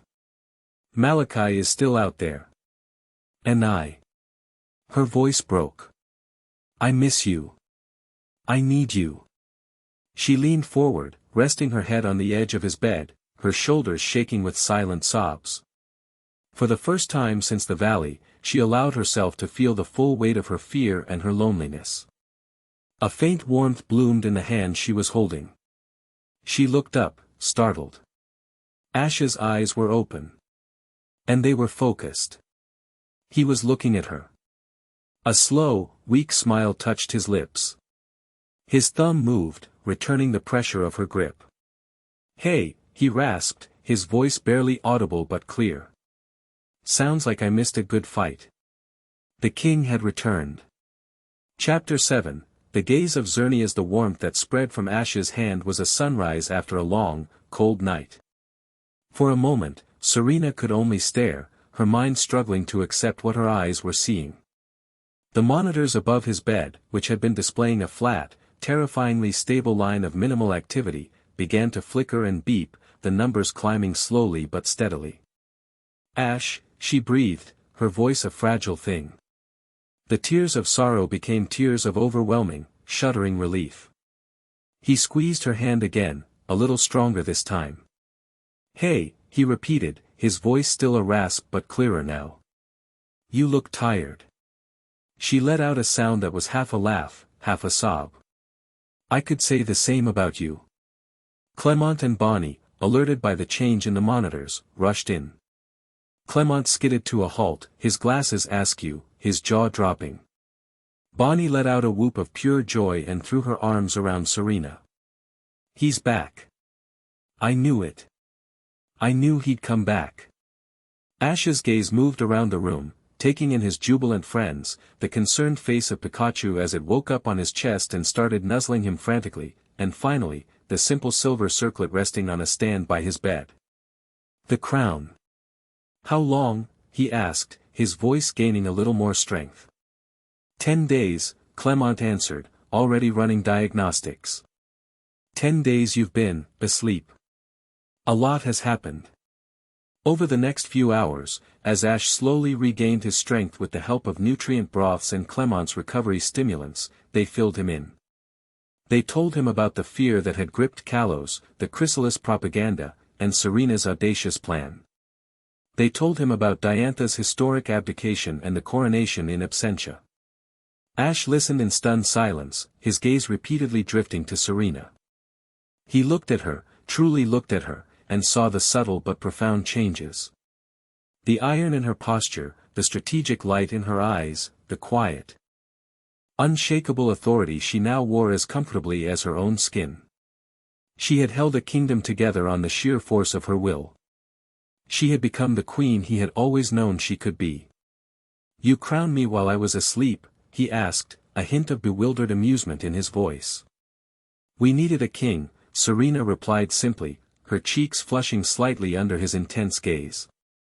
"And you were the only candidate." "No," he said, his voice soft but firm, his eyes locking with hers. "You didn't need a king. You had a queen. You did all this." The admiration in his voice was palpable, a tangible thing that warmed the air between them. "Thank you, Serena." Later, after Clement had declared him weak but stable, the four of them gathered with Alan in the war room. The victory at the Lever factory was a much-needed morale boost, but the intelligence they'd seized was chilling. Malachi wasn't there, Alan reported, pointing at the schematics they had recovered. He's established a new, mobile command structure. But we found this. He projected a holographic image. It was the design for the new, sophisticated collar Malachi had conceived. It's a synaptic inverter, Clement explained, his face grim. My analysis of the design is horrifying. It doesn't just corrupt the Pokémon with external energy. It hijacks the neural pathways associated with the trainer-Pokémon bond. It takes the positive emotional feedback, trust, affection, loyalty, and reverses the polarity. The more a trainer and Pokémon love each other, the more intense the pain and rage the device generates. A sick feeling settled in Ash's stomach. It was a weapon designed to turn the very thing he cherished most into a source of agony and destruction. But there's more, Clement continued, his expression darkening further. The device requires a power source of immense, yet stable, negative energy. The data from the Lever facility indicates Malachi only has one such source, the fragment of Yveltal's power he captured in his device at the Valley of Destruction. It's potent, but it's finite. According to his own research notes, it's a self-consuming power source. It's decaying. He can probably only power a handful of those collars, and not for long. So he has a limited number of superweapons, Alan surmised. He'll use them on his most elite remaining followers. And that's not the worst part, Clement said, pulling up a final data file. It was a projection of the Yveltal energy's decay rate. This fragment of destruction, it's not just fading away. As it decays, it's creating a void in the energetic spectrum of the region. A vacuum. And nature abhors a vacuum. It's putting a strain on its polar opposite. Ash knew instantly. Xerneas. Clement nodded. Exactly. The balance between life and destruction is being pulled askew. Yveltal's half of the scale is becoming lighter, so Xerneas's is being pulled down. The energy of life is being stretched thin to compensate. It's why wild Pokémon are still agitated, why the land still feels fragile. If that Yveltal fragment isn't neutralized, the strain could eventually drain Xerneas itself, causing an ecological collapse that would make the Weeping Woods look like a minor inconvenience. They were facing two intertwined crises, Malachi's new weapons, and the slow, silent death of the region's life force. There's only one way to solve both problems, Ash said, his voice ringing with a newfound clarity. He stood up from his chair, still unsteady, but his resolve was a rock. We need a counter to Yveltal's power. We need the energy of Xerneas. According to legend, Xerneas's resting place is the All-Earth Forest, Serena said, her mind already racing. A mythical place, said to exist outside of normal time and space, accessible only to those with a pure heart. It's too dangerous, Alan immediately protested. A mythical forest? We don't have time for a fairy tale quest. Malachi could deploy his new weapons at any moment. And what's your solution, Alan? Ash countered, his gaze firm. We hunt down his new super soldiers one by one. We can't be everywhere at once. We'd be treating the symptoms while the disease kills the patient. We have to go to the source. We need to fight fire with fire. Or in this case, destruction with life. He looked at Serena, a silent question in his eyes. He was the king, but she was his partner. This was their decision. He's right, she said, her voice filled with conviction. This is the only path that solves the core problem. The kingdom is stable for now. Alan, you and Diantha can hold the line while we're gone. Fortify our positions. Run patrols. But do not engage any suspected, inverted, trainers. We don't have a way to counter them yet. Avoid them at all costs. Alan looked from Ash's unwavering face to Serena's resolute one. He saw a united front, a king and queen in perfect accord. He sighed, a sound of grudging acceptance. Understood. But be fast. I don't know how long we can play defense. This isn't something for an army, Ash said. He looked at Serena. It should be just us. The legends say the forest tests those who enter. It's a journey of the spirit as much as the body. It was a risk, leaving their duties, their kingdom, behind. But it was a necessary one. They were not just a king and queen who commanded armies, they were the central figures in a mystical war. Some battles had to be fought alone. Finding the entrance to All-Earth Forest was the first test. It wasn't on any map. The only clue was an ancient riddle, uncovered by Clement's research, where the river of time flows backward and the trees watch the sky with stony eyes. It led them to a remote canyon, where a strange geological formation caused a waterfall to spray upwards, and the surrounding rock formations looked uncannily like silent, watching faces. At the back of the canyon, behind the weeping wall of mist, was an archway of two ancient, intertwined trees that seemed to hum with a quiet energy. The moment they stepped through the archway, the world changed. The air grew warm and smelled of 1,000 unknown blossoms. The light was a soft, golden green, filtering through a canopy of trees so vast their tops were lost in a pearlescent haze. The sounds of the outside world vanished, replaced by a profound, peaceful silence, punctuated by the chimes of unseen birds.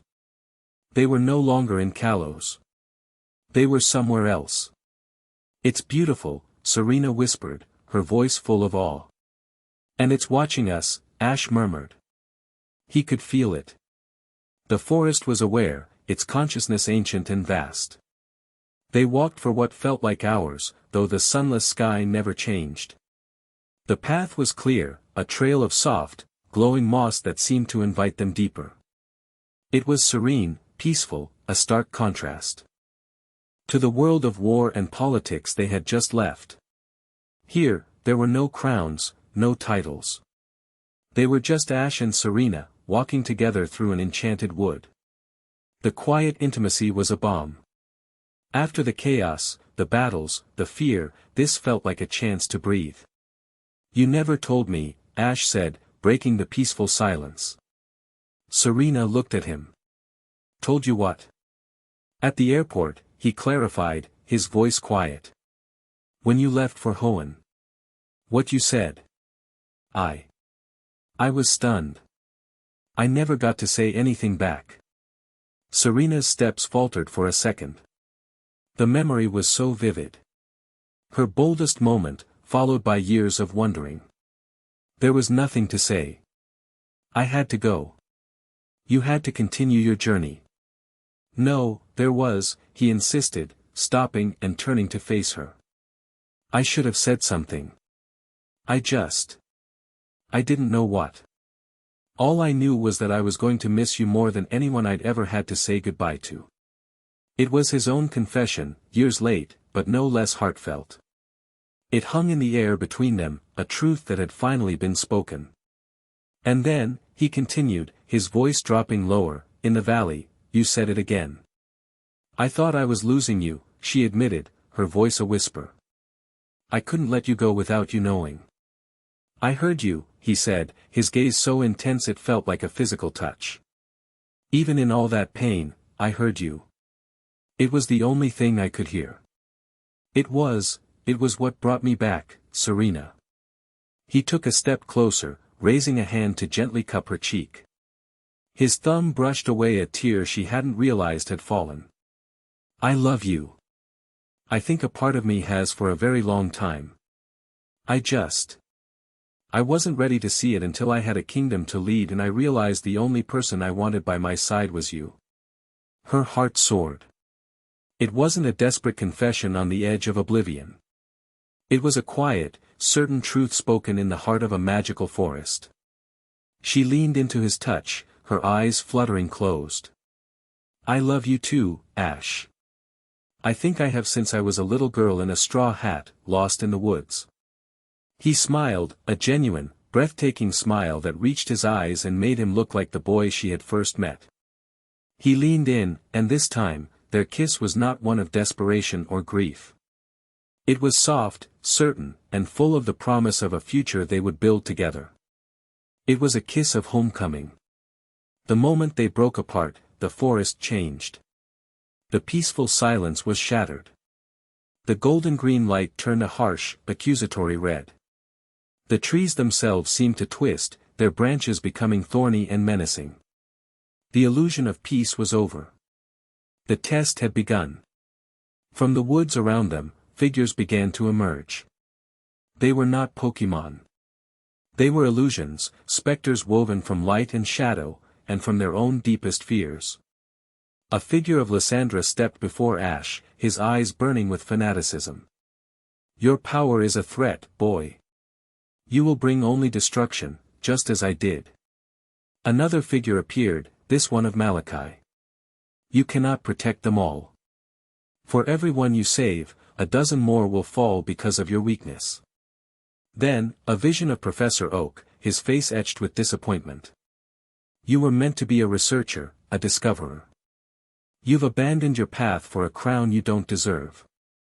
The voices clawed at him, targeting his insecurities, his guilt, his fear of failure.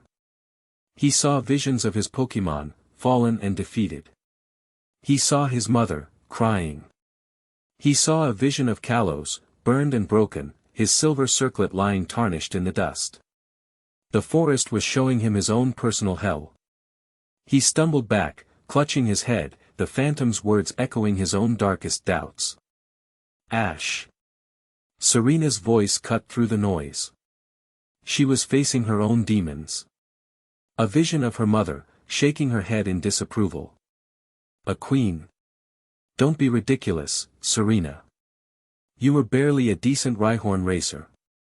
A vision of Palermo, her mentor, her expression cold. You've abandoned your art for a boy. You've thrown away your dream. But her most terrifying vision was the one that stood before her. Now, Ash, on a throne, his face cold and distant, the warmth in his eyes gone, replaced by the lonely burden of command. The vision spoke in his voice. I don't have time for you, Serena. The kingdom needs me. It was her deepest fear. Not that they would fail, but that they would succeed, and in doing so, lose each other. That the king would consume the man she loved. She saw Ash struggling, overwhelmed by his own fears. She saw his pain, and her own fear became secondary. She remembered his words, it was what brought me back. Her love for him was not a weakness. It was her greatest strength. She ran to him, pushing through the phantom of her cold, kingly Ash. She grabbed his hands, her grip firm and sure. Ash, look at me. They're not real. They're just shadows. He looked at her, his eyes wild with doubt and fear. But they're right, Serena. What if I fail? What if I'm not strong enough? Then I will be strong enough for both of us, she declared, her voice ringing with a power that made the illusions flicker.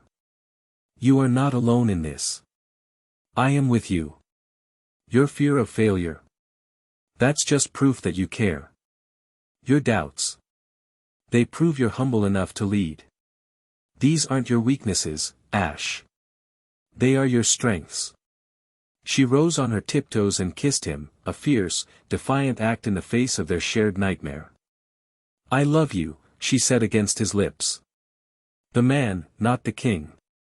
Don't you ever forget that. Her words, her touch, her unwavering faith, they were a shield of pure light. The illusions around them shrieked and dissolved, unable to exist in the face of such certainty. The harsh red light softened, returning to the gentle, golden-green hue. The trees untwisted. The peace returned, deeper and more profound than before. They had faced their inner demons, and they had won, not by fighting them, but by holding on to each other. The mossy path ahead began to glow brighter, leading them into a vast, open glade. In the center of the glade stood a tree, but it was like no tree they had ever seen. It was made of crystal and light, its branches like the horns of a great stag, pulsing with a gentle, rainbow-colored energy. Beneath the tree stood the Pokemon itself. Xerneas. It was more beautiful and majestic than any legend could describe. Its great, antler-like horns glowed with the power of 1,000 colors. Its eyes, ancient and wise, regarded them with a calm, unnerving intelligence. Ash and Serena approached, bowing their heads in respect. You have faced the shadows of your own hearts and found your light not in solitude, but in union, Xerneas's voice echoed in their minds. It was a sound like the ringing of crystal bells, ancient and powerful. You have proven your hearts are pure. Great Xerneas, Ash began, his voice filled with reverence. We come seeking your aid. A great darkness is falling over Kalos. A piece of Yveltal's power, twisted and corrupted, is poisoning the land and threatening to undo the balance of life. I have felt it, Xerneas replied, its gaze sorrowful. The sleep of my brother is disturbed. The scale is broken. The world groans under the strain. We need your power, Serena said. We need a way to counter the destruction, to heal what has been broken. Xerneas looked at them, its ancient eyes seeming to pierce their very souls. The power of life is not a weapon to be wielded. It is a gift to be shared. To bestow it upon you is to tie your own life forces to the fate of Kalos. The burden will be immense. We are prepared to bear it, Ash said without hesitation. Xerneas held their gaze for a long moment, then it lowered its great head. Its magnificent horns began to glow with a blinding, white light. Then you shall be my champions. The champions of life. It showed them a vision. It was not a test of fear, but a glimpse of a possible future. They saw Kalos, silent and grey. They saw Lumios Tower, not destroyed, but petrified, a stone monument in a dead world. They saw a world without bonds, without emotion, without life. A perfect, orderly, silent void. The world Malachi dreamed of.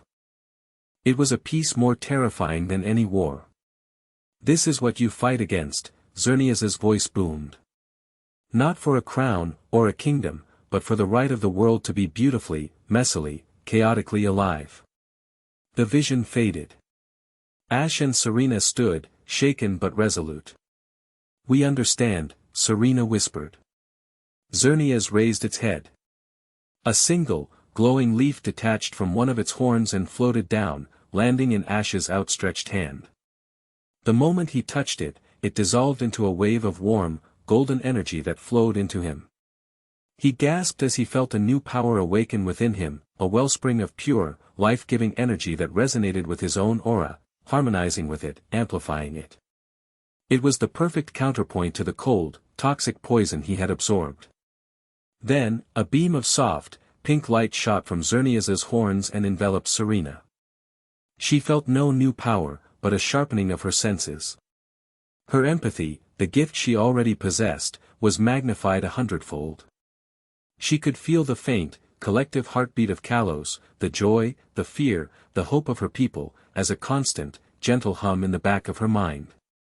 Xerneas hadn't given her a weapon. It had given her the ultimate tool for a true queen, a perfect connection to the soul of her kingdom. Go, Xerneas commanded, its voice fading as its own form began to grow translucent, its energy spent. Be the guardians this world needs. Restore the balance. Be the heart and the shield. Together. The great Pokémon dissolved into a shower of multicolored light, its tree form fading back into the mists of the forest. Ash and Serena stood alone in the glade, forever changed. He looked at his hands, which now glowed with a faint, golden light. She closed her eyes, feeling the distant, rhythmic pulse of millions of lives entrusted to her care. He reached for her, and she for him. They held each other, their new powers, their shared destiny, their unbreakable love, all intertwined. They had come to this forest as a trainer and a performer, as a reluctant king and a resolute queen. They would leave as champions of life itself, armed with the power of a god and the simple, unshakable strength of their bond. The war for Kalos was about to enter its final, most desperate stage. Chapter 8, The Siege of Lumios. The return from All-Earth Forest was like waking from a dream. Ash and Serena stepped back through the archway of intertwined trees into the harsh, real-world light of the Kalos Canyon.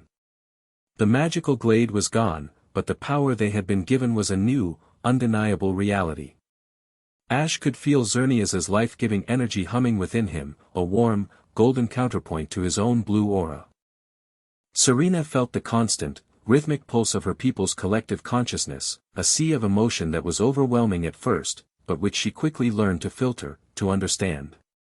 It was the voice of her kingdom, speaking directly to her heart.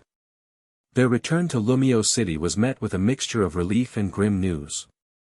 During their 2-day absence, the kingdom had held, but the tension was escalating. Alan's patrols had sighted them, trainers clad in black, their faces grim, their Pokémon moving with a jerky, unnatural aggression, wreathed in a sickening violet aura. The synaptic inverters were active. Malachi had his weapons. "They haven't attacked yet," Alan reported, his voice tight with frustration as they gathered in the war room. "They appear, display their power by shattering a cliff face or boiling a river, then vanish. They're ghosts. They're terror weapons, designed to spread fear and paranoia."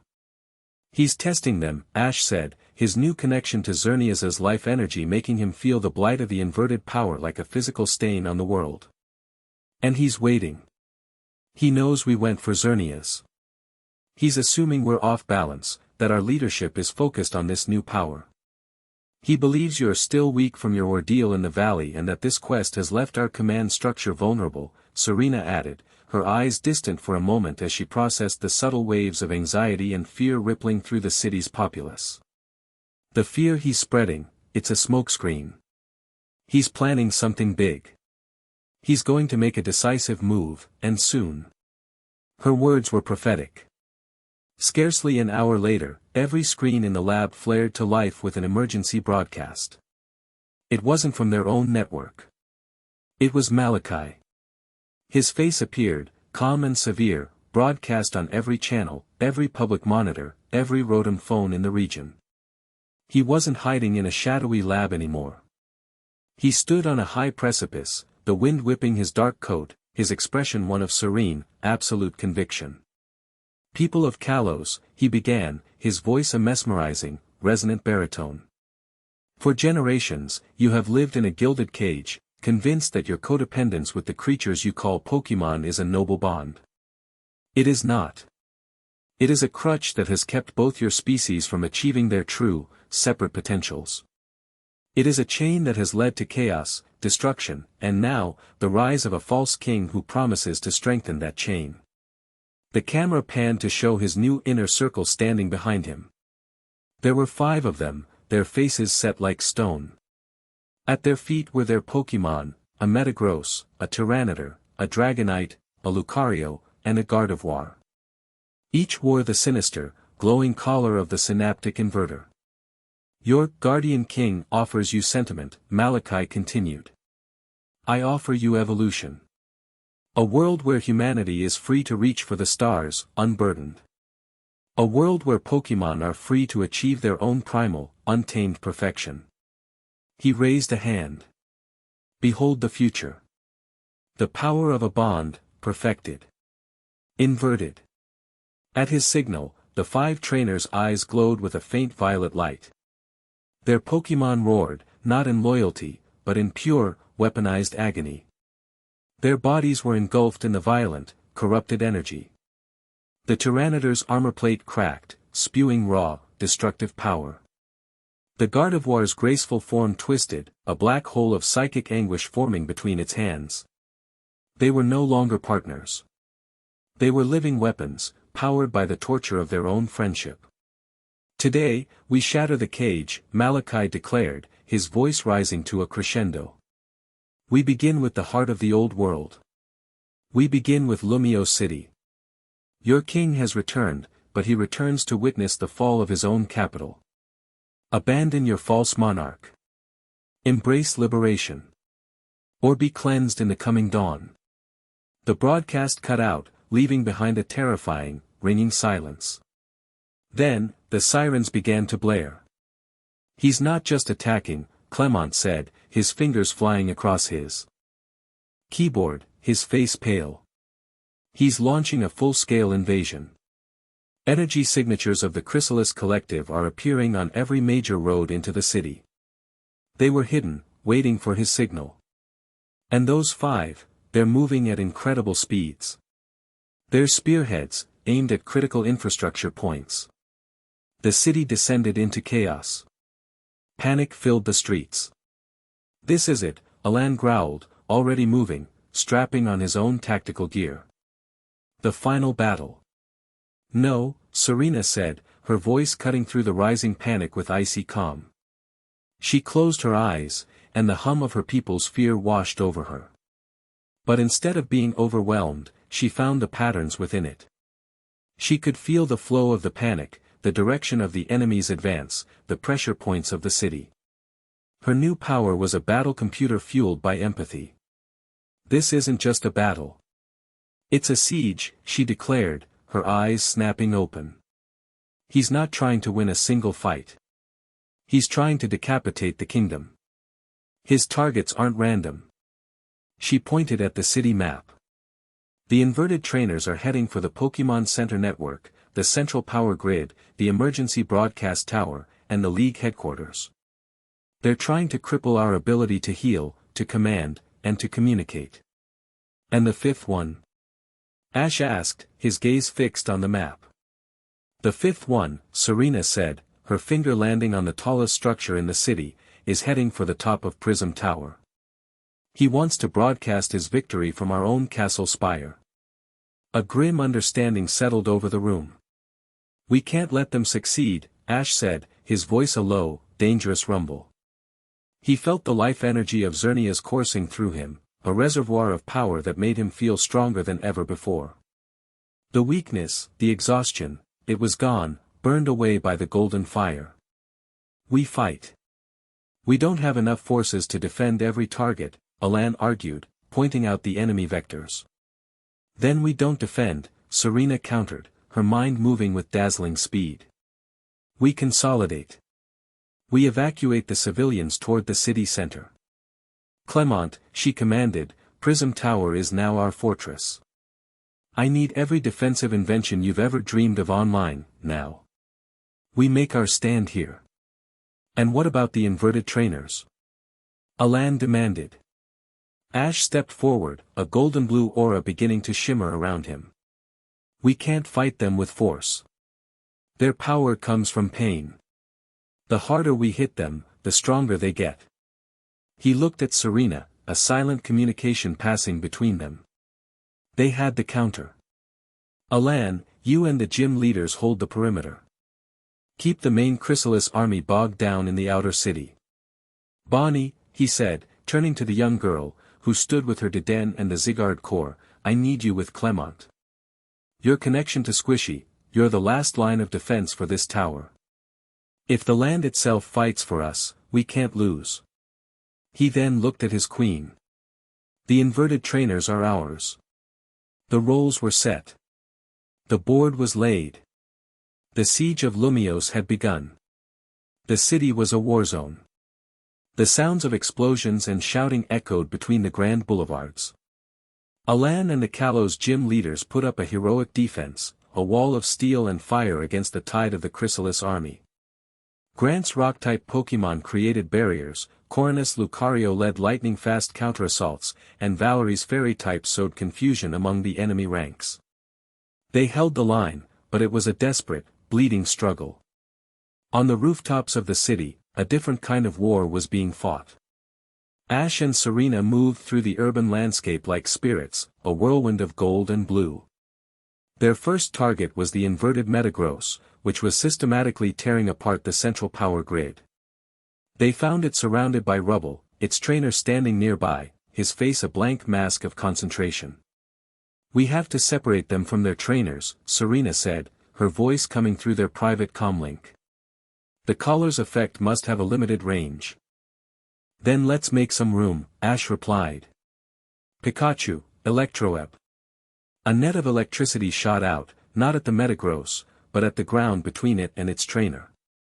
The trainer jumped back, momentarily separated. "Now!" Ash roared, and he didn't send a Pokémon. He leaped from the rooftop himself, his body cloaked in the golden aura of Xerneas. He landed between the trainer and the corrupted Pokémon, a living barrier of pure life energy. The Metagross, its programming screaming at it to eliminate the threat, fired a psychic blast. But the attack dissipated harmlessly against Ash's golden shield. The life energy was a natural antidote to the corrupted power. "Serena, now," he shouted. From another rooftop, Serena gave the order. "Delphox, mystical fire." A controlled, beautiful spiral of psychic flame shot out, not at the Metagross, but at the collar around its neck. The inverter, overloaded by the dual energies of Xerneas's aura and Delphox's psychic fire, sparked violently and shattered. The Metagross froze, the agonizing violet glow fading from its eyes. It collapsed, exhausted but free. Its trainer cried out, the psychic feedback broken, and crumpled to the ground, unconscious. They repeated the process across the city, a dance of perfect, synchronized partnership. They were a force of nature. Serena, with her preternatural strategic sense, would identify the target, create the opening, and direct the flow. Ash, with his overwhelming power and fearless resolve, would act as the shield and the sword, his life-giving aura neutralizing the inverted poison. They freed the corrupted Tyranitar at the broadcast tower, and the tormented Dragonite at the Pokémon Center. They were winning. But it was costing them time. At the heart of the city, Prism Tower had become a fortress. Clement, his usual anxiety replaced by a manic, adrenaline-fueled genius, had turned his lab and the surrounding structure into a death trap for any intruder. Arcane energy shields flickered over windows, Tesla coils rose from the ground to zap approaching enemies, and repurposed Apom arms flung sticky goo bombs from the balconies. Bonnie stood at his side, her hand resting on the 50% form of Zygarde, which had materialized at the start of the siege. She wasn't giving commands. She was a conduit, her pure heart and her bond with Squishy allowing the Great Order Pokémon to feel the threat to the city not as a distant event, but as an attack on its own body.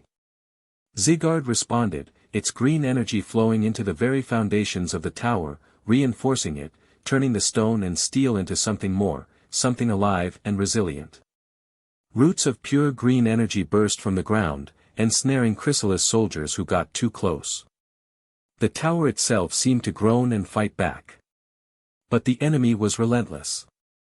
And the fifth inverted trainer, the one with the Lucario, had broken through Alan's lines. He was ascending the tower. The trainer, a man with cold, dead eyes, and his corrupted Lucario moved with unnatural speed, dodging Clement's traps, their shared goal a singular point, the spire. "They're inside." Clement shouted into his comm, "They're too fast. They're heading for the top." "We're on our way," Ash's voice replied, grim and determined. Ash and Serena arrived at the base of the tower just as the inverted Lucario and its trainer blasted their way onto the final observation deck, the level just below the spire. The fifth target, the Gardevoir, was already there, holding off the tower's final defenses, its trainer a woman with a fanatic's gleam in her eyes. The two teams converged, their goal in sight. Malachi wants a spectacle, Serena realized, her mind processing the enemy's intent. He wants his two most powerful weapons to secure the spire together, to show their combined might. The observation deck was a scene of chaos. Ash's Greninja and Serena's Delphox engaged the two corrupted Pokémon while Ash and Serena tried to create an opening. But these two were different. They were stronger, their bonds with their trainers deeper, and thus their inverted power was greater. They fought in perfect, horrifying sync. The corrupted Gardevoir created a black hole of psychic energy, forcing Greninja on the defensive. The inverted Lucario, a blur of motion and raw, painful aura, was a direct match for Ash himself. Their synergy is too strong. Ash grunted, blocking a sphere of corrupted aura that felt like a punch of solid ice. We can't separate them from their trainers. Then we have to break their focus. Serena yelled. She saw her opening. The two trainers were standing back to back, concentrating on channeling the inverted energy into their Pokémon. She looked at Ash, her eyes conveying a plan that was both brilliant and terrifyingly risky. He understood instantly and nodded. Pikachu, Greninja, full power. Ash roared. Cover me. Pikachu leaped onto Greninja's back. Greninja began to spin, creating a massive water vortex, while Pikachu charged a gigantic thunderbolt. They unleashed the attack together, a swirling vortex of water and lightning, a massive, disorienting elemental storm that filled the observation deck. It wasn't aimed at anyone, it was a wall of chaos. Under the cover of the storm, Ash and Serena moved. He cloaked them both in his golden aura, a bubble of calm in the hurricane. He grabbed her, his arms securely around her waist. Ready? He asked. Always, she replied. With a surge of power, he leaped. Not at the trainers. He ran straight up the curved wall of the observation deck, defying gravity, his aura clinging to the surface. He ran towards the spire. The two inverted trainers, their vision obscured by the elemental storm, felt their primary target moving away. Their programming, their single-minded objective, forced them to follow. They ordered their corrupted Pokémon to pursue. The Gardevoir teleported them both up to the very top of the spire, a narrow maintenance platform hundreds of feet above the city, exposed to the howling wind. They appeared just as Ash and Serena landed. They were trapped, on a tiny platform, with two of the most powerful corrupted Pokémon Malachi had ever created. It was exactly what Serena had planned. They had lured the enemy to a battlefield of their own choosing, away from everything, where the coming storm could be contained. Below them, Malachi, watching from his hidden command center, smiled. Foolish. You've cornered yourselves. Now, finish it, he commanded his trainers. On the spire, Ash and Serena stood back to back, the wind whipping at their hair, the whole of the burning city spread out beneath them. This is it, Ash, Serena said, her Delphox appearing beside her, its flame burning with a fierce intensity. No more running. There's nowhere left to run, Ash replied, his Greninja materializing in a crouch, water shurikens already forming in its hands. The faint shimmer of the Ash Greninja bond began to envelop them. Across the platform, the corrupted Lucario and Gardevoir took their stances, their trainers' eyes glowing with violet hatred. The final battle for Lumio City was about to take place on the head of a pin, 1,000 feet in the sky. Ash met Serena's gaze over his shoulder, a look of absolute trust and love passing between them. Together? Together, she confirmed. King versus Ascendants chosen. Aura-charged Greninja versus a monster fueled by inverted bonds. The psychic fire of a queen versus the dark void of a tortured soul. The spire of Prism Tower became the stage for a cataclysmic duel, a clash of ideologies made manifest, and its outcome would determine the fate of the entire kingdom. The spire itself began to groan under the strain of the power being unleashed, threatening to shatter and rain down on the city they were fighting to protect. Chapter 9, The God and the Machine. The top of Prism Tower became the eye of the hurricane. 1,000 feet above the burning city, on a platform barely 30 feet across, the wind howled a prelude to oblivion. The four trainers and their Pokémon faced each other, a tableau of opposing forces, the golden light of life against the violet sickness of inversion, the blue fire of a perfect bond against the black void of corrupted love. Let's end this, Ash said, his voice a low growl that was not drowned out by the wind, but seemed to cut through it. He didn't need to shout commands. The bond with Greninja was a silent, instantaneous conduit. He and his Pokémon moved as one, a blur of blue and black. Become the storm. The Ash Greninja transformation ignited, the vortex of water erupting and compressing around the ninja Pokémon in a heartbeat. But this time, it was different. Infused with the life-giving energy of Xerneas, the water shuriken on its back shone with an inner golden light, and the crimson pattern on its head blazed like a second sunset. It was a fusion of bond power and life power, something new and potent. Impressive light show, the male trainer, the one bonded to Lucario, sneered, his voice flat and emotionless. But a light is only meant to be extinguished. Lucario, Aura Sphere.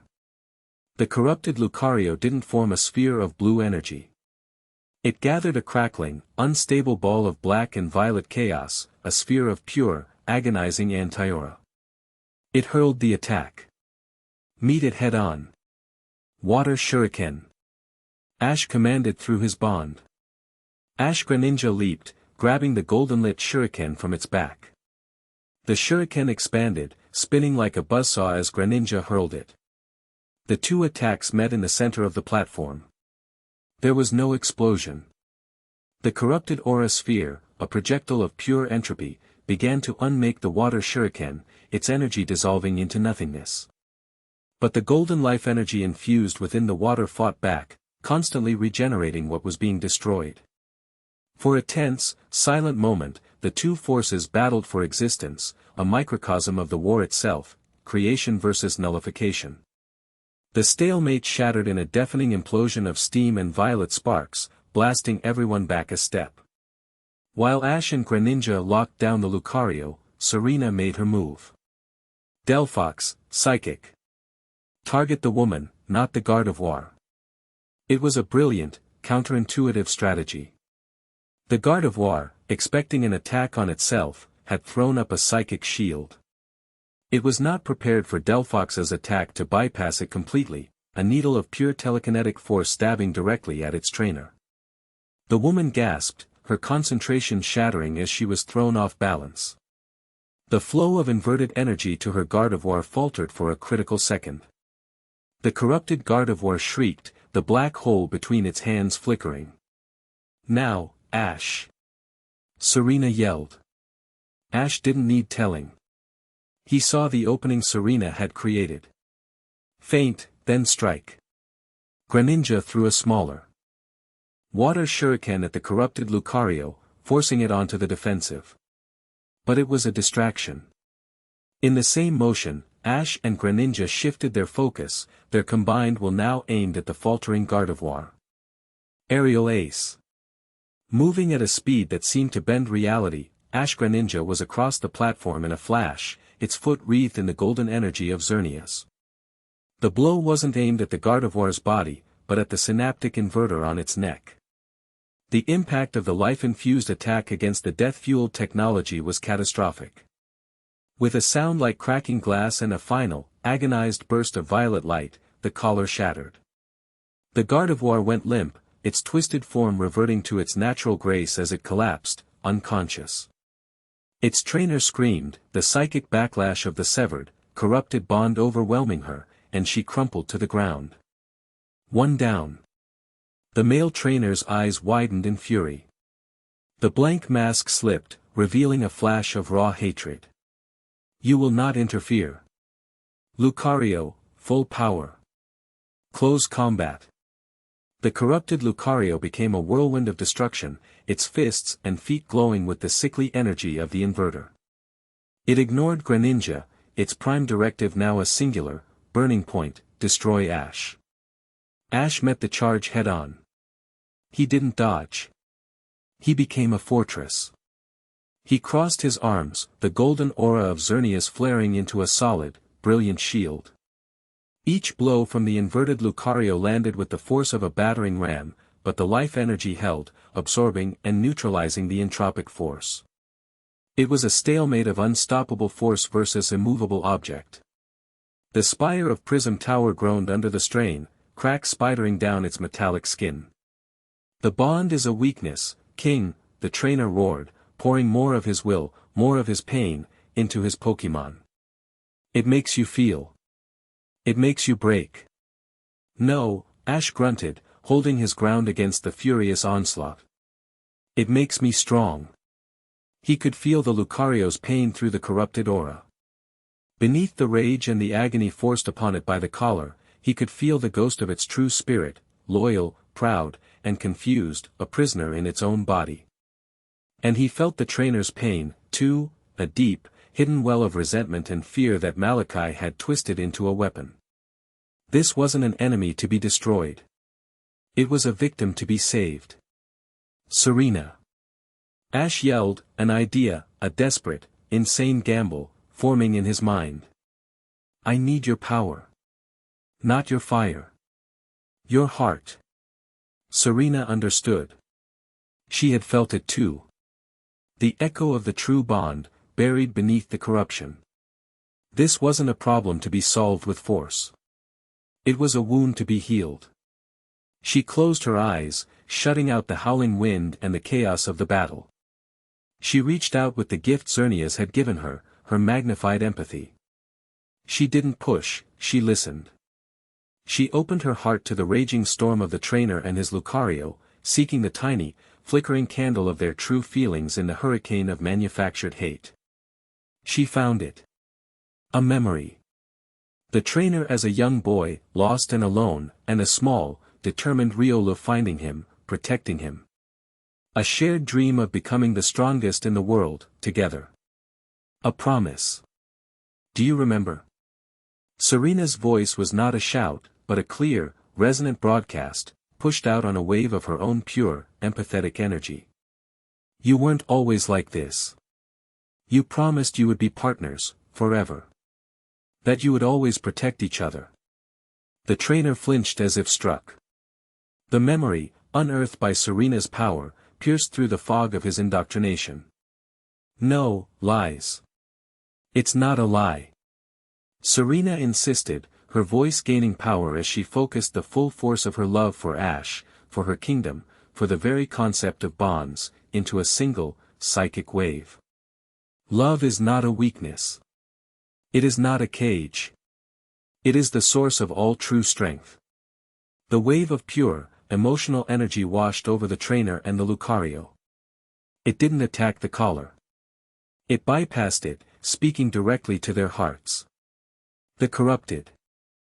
Lucario's furious assault faltered. It looked at its trainer, and for a split second, a glimmer of its true, loyal self shone through the violet haze in its eyes. That was the opening. Ash dropped his shield. He didn't attack. He held out his hand, his palm open, glowing with the gentle, warm light of Xerneas. He looked past the raging monster, directly at the soul of the Pokémon trapped within. It's okay, Ash said, his voice calm and full of the same compassion he'd shown the Gyarados on the mountain peak. Let go. I've got you.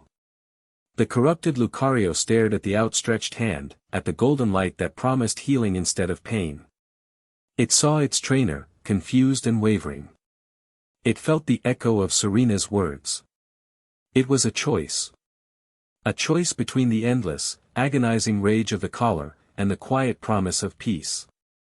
With a final, mournful cry, it chose peace. It stopped fighting. It collapsed to its knees. The trainer screamed as the inverter, its feedback loop shattered by the Pokémon's surrender, overloaded and exploded in a shower of sparks. The man fell, unconscious, the spell broken. Silence descended upon the spire, broken only by the howling of the wind. They had done it. They had won. But as the last of the violet energy faded, the air itself began to tear. The spot where the two inverted energies had been most concentrated, where the Lucario and Gardevoir had stood, began to shimmer and warp. The combined, concentrated power of life from Ash, destruction from the Yveltal fragment, and the twisted inversion from Malachi's technology didn't just neutralize each other. They had reacted, creating an unstable, catastrophic equation. They had punched a hole in the very fabric of reality. The air split open with a soundless scream, forming a shimmering, vertical wound in the sky above Lumio City. It was a rift, a tear in the veil between worlds, and it pulsed with an energy that was none of the three. It was something else. It was the absolute cold of the void. The pure, silent, terrifying non-existence that lay between the cracks of reality. From the rift, a being began to emerge. It had no shape, no form. It was a patch of sky where the stars had gone out. A hole in the world. A presence defined by its own absence. It wasn't a Pokémon. It wasn't a god of life or destruction. It was a conceptual entity. Gravity seemed to bend around it. Sound died as it passed. It was nihil. The primordial entropy that the eternal cycle of Xerneas and Yveltal was meant to hold in check. A horrifying realization dawned on Ash. Malachi had never been the true master of this plan. His obsession, his ideology, his twisted genius, it had all been cultivated, manipulated by this thing. Nihil had whispered in his ear, nurtured his hatred of the bond, all for a single purpose, to create the specific, paradoxical collision of energies needed to weaken the dimensional walls. Malachi hadn't been an ascendant. He had been a key, forged to unlock a prison door. Nihil's goal wasn't control, or rebirth, or liberation. It was erasure. The complete and utter unmaking of existence. It began to descend, and as it did, the city below began to fade. The tops of buildings grew transparent. The lights of the burning streets flickered and went out. It wasn't destroying them. It was simply deleting them. The threat was no longer regional. It was absolute. What is that? Serena whispered, her hand finding ashes, her queenly composure finally cracking in the face of this cosmic horror. The end, Ash said, his voice grim. Unless we stop it. Suddenly, a new fleet of aircraft swarmed into the sky around the tower. They weren't royal army. They were black, angular, chrysalis collective ships. But they weren't attacking. They were taking up defensive positions, firing on the tendrils of nothingness that were leaking from the rift. A single ship landed on a platform below them. A ramp lowered, and from it emerged a horrified, shaken figure. Malachi. His face was ashen, his cold composure shattered. He stared up at the rift, at the entity he had unleashed, and the truth crashed down on him.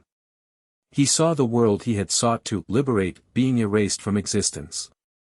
I was wrong, he stammered, his voice filled with a dawning, soul-crushing horror.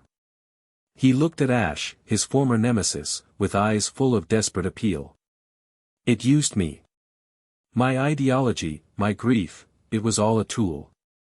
This wasn't what I wanted. It's what you created, Malachi, Ash said, his voice hard but not without a sliver of pity. Then let me help you uncreate it, Malachi pleaded. His scientific mind, freed from its ideological prison, was already working, analyzing the new threat. That thing, it's a conceptual being. It has no physical form. We can't fight it. But the energy, the inverted energy that I created, it is the closest thing this reality has to the nothingness it's made of. If I can create a focused, contained burst of it, I might be able to force the entity to take on a physical, tangible form. Just for a moment. But it would require all the power my remaining forces have. And the feedback, it would be absolute. He was offering them a target. And he was offering his own life, and the lives of his remaining followers, as the price. A final, desperate act of redemption. Ash looked at Serena, then at Alan, who had just arrived on his Charizard, his face pale with shock at the sight of the rift. An alliance. An unthinkable, desperate alliance with the man who had tried to destroy them all. It was their only chance. Do it, Ash commanded.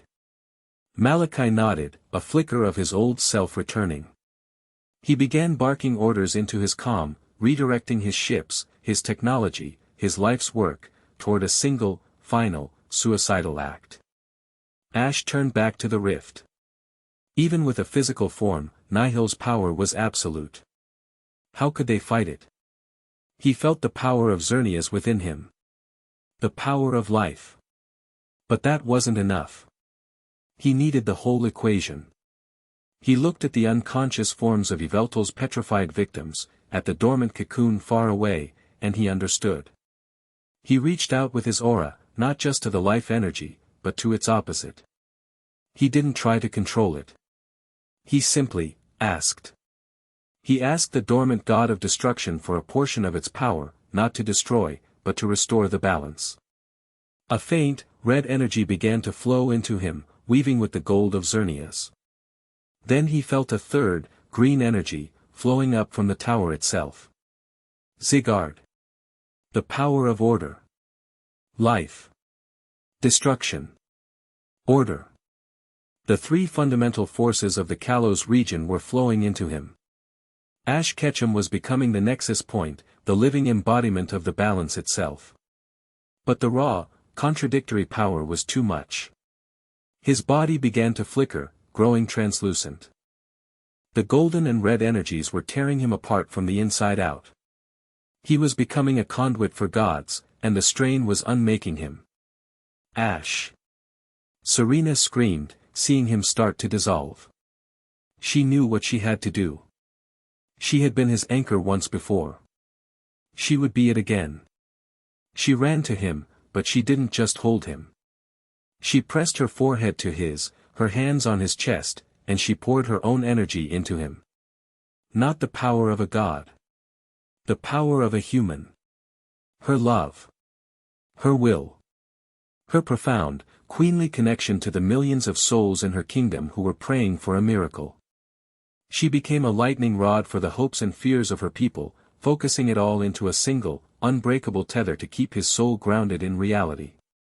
I am with you, she cried, her own body beginning to glow with a soft, silver light. We are with you. Hold on. Her energy, the anchor of a million mortal souls, stabilized him. The flickering stopped. The powers of life, destruction, and order found their perfect balance within him, anchored by the power of the human heart. At that moment, Malachi screamed a final command. Now. All the chrysalis ships, and the device Malachi had configured, fired at once. A massive, concentrated beam of pure inverted energy shot into the heart of Nihil. The formless void shrieked, a sound that was the absence of all sound.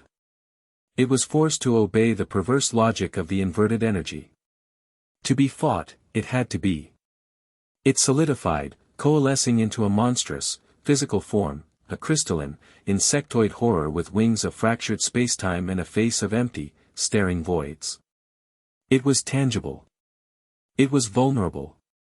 Malachi, his purpose served, was consumed in the feedback of his own device, erased from existence in a silent flash of violet light. A final act of penance. Now, it was their turn. Ash, a living god of balanced power, hovered in the air, held fast by his queen. He looked at the physical form of the cosmic horror before them. Pikachu was on his shoulder, its body crackling with the combined energies. Greninja stood ready, glowing with the light of their shared soul. This was the final battle. Not for Kalos. For everything. The end. Thank you for watching this video. Please be sure to subscribe to our channel and like this video.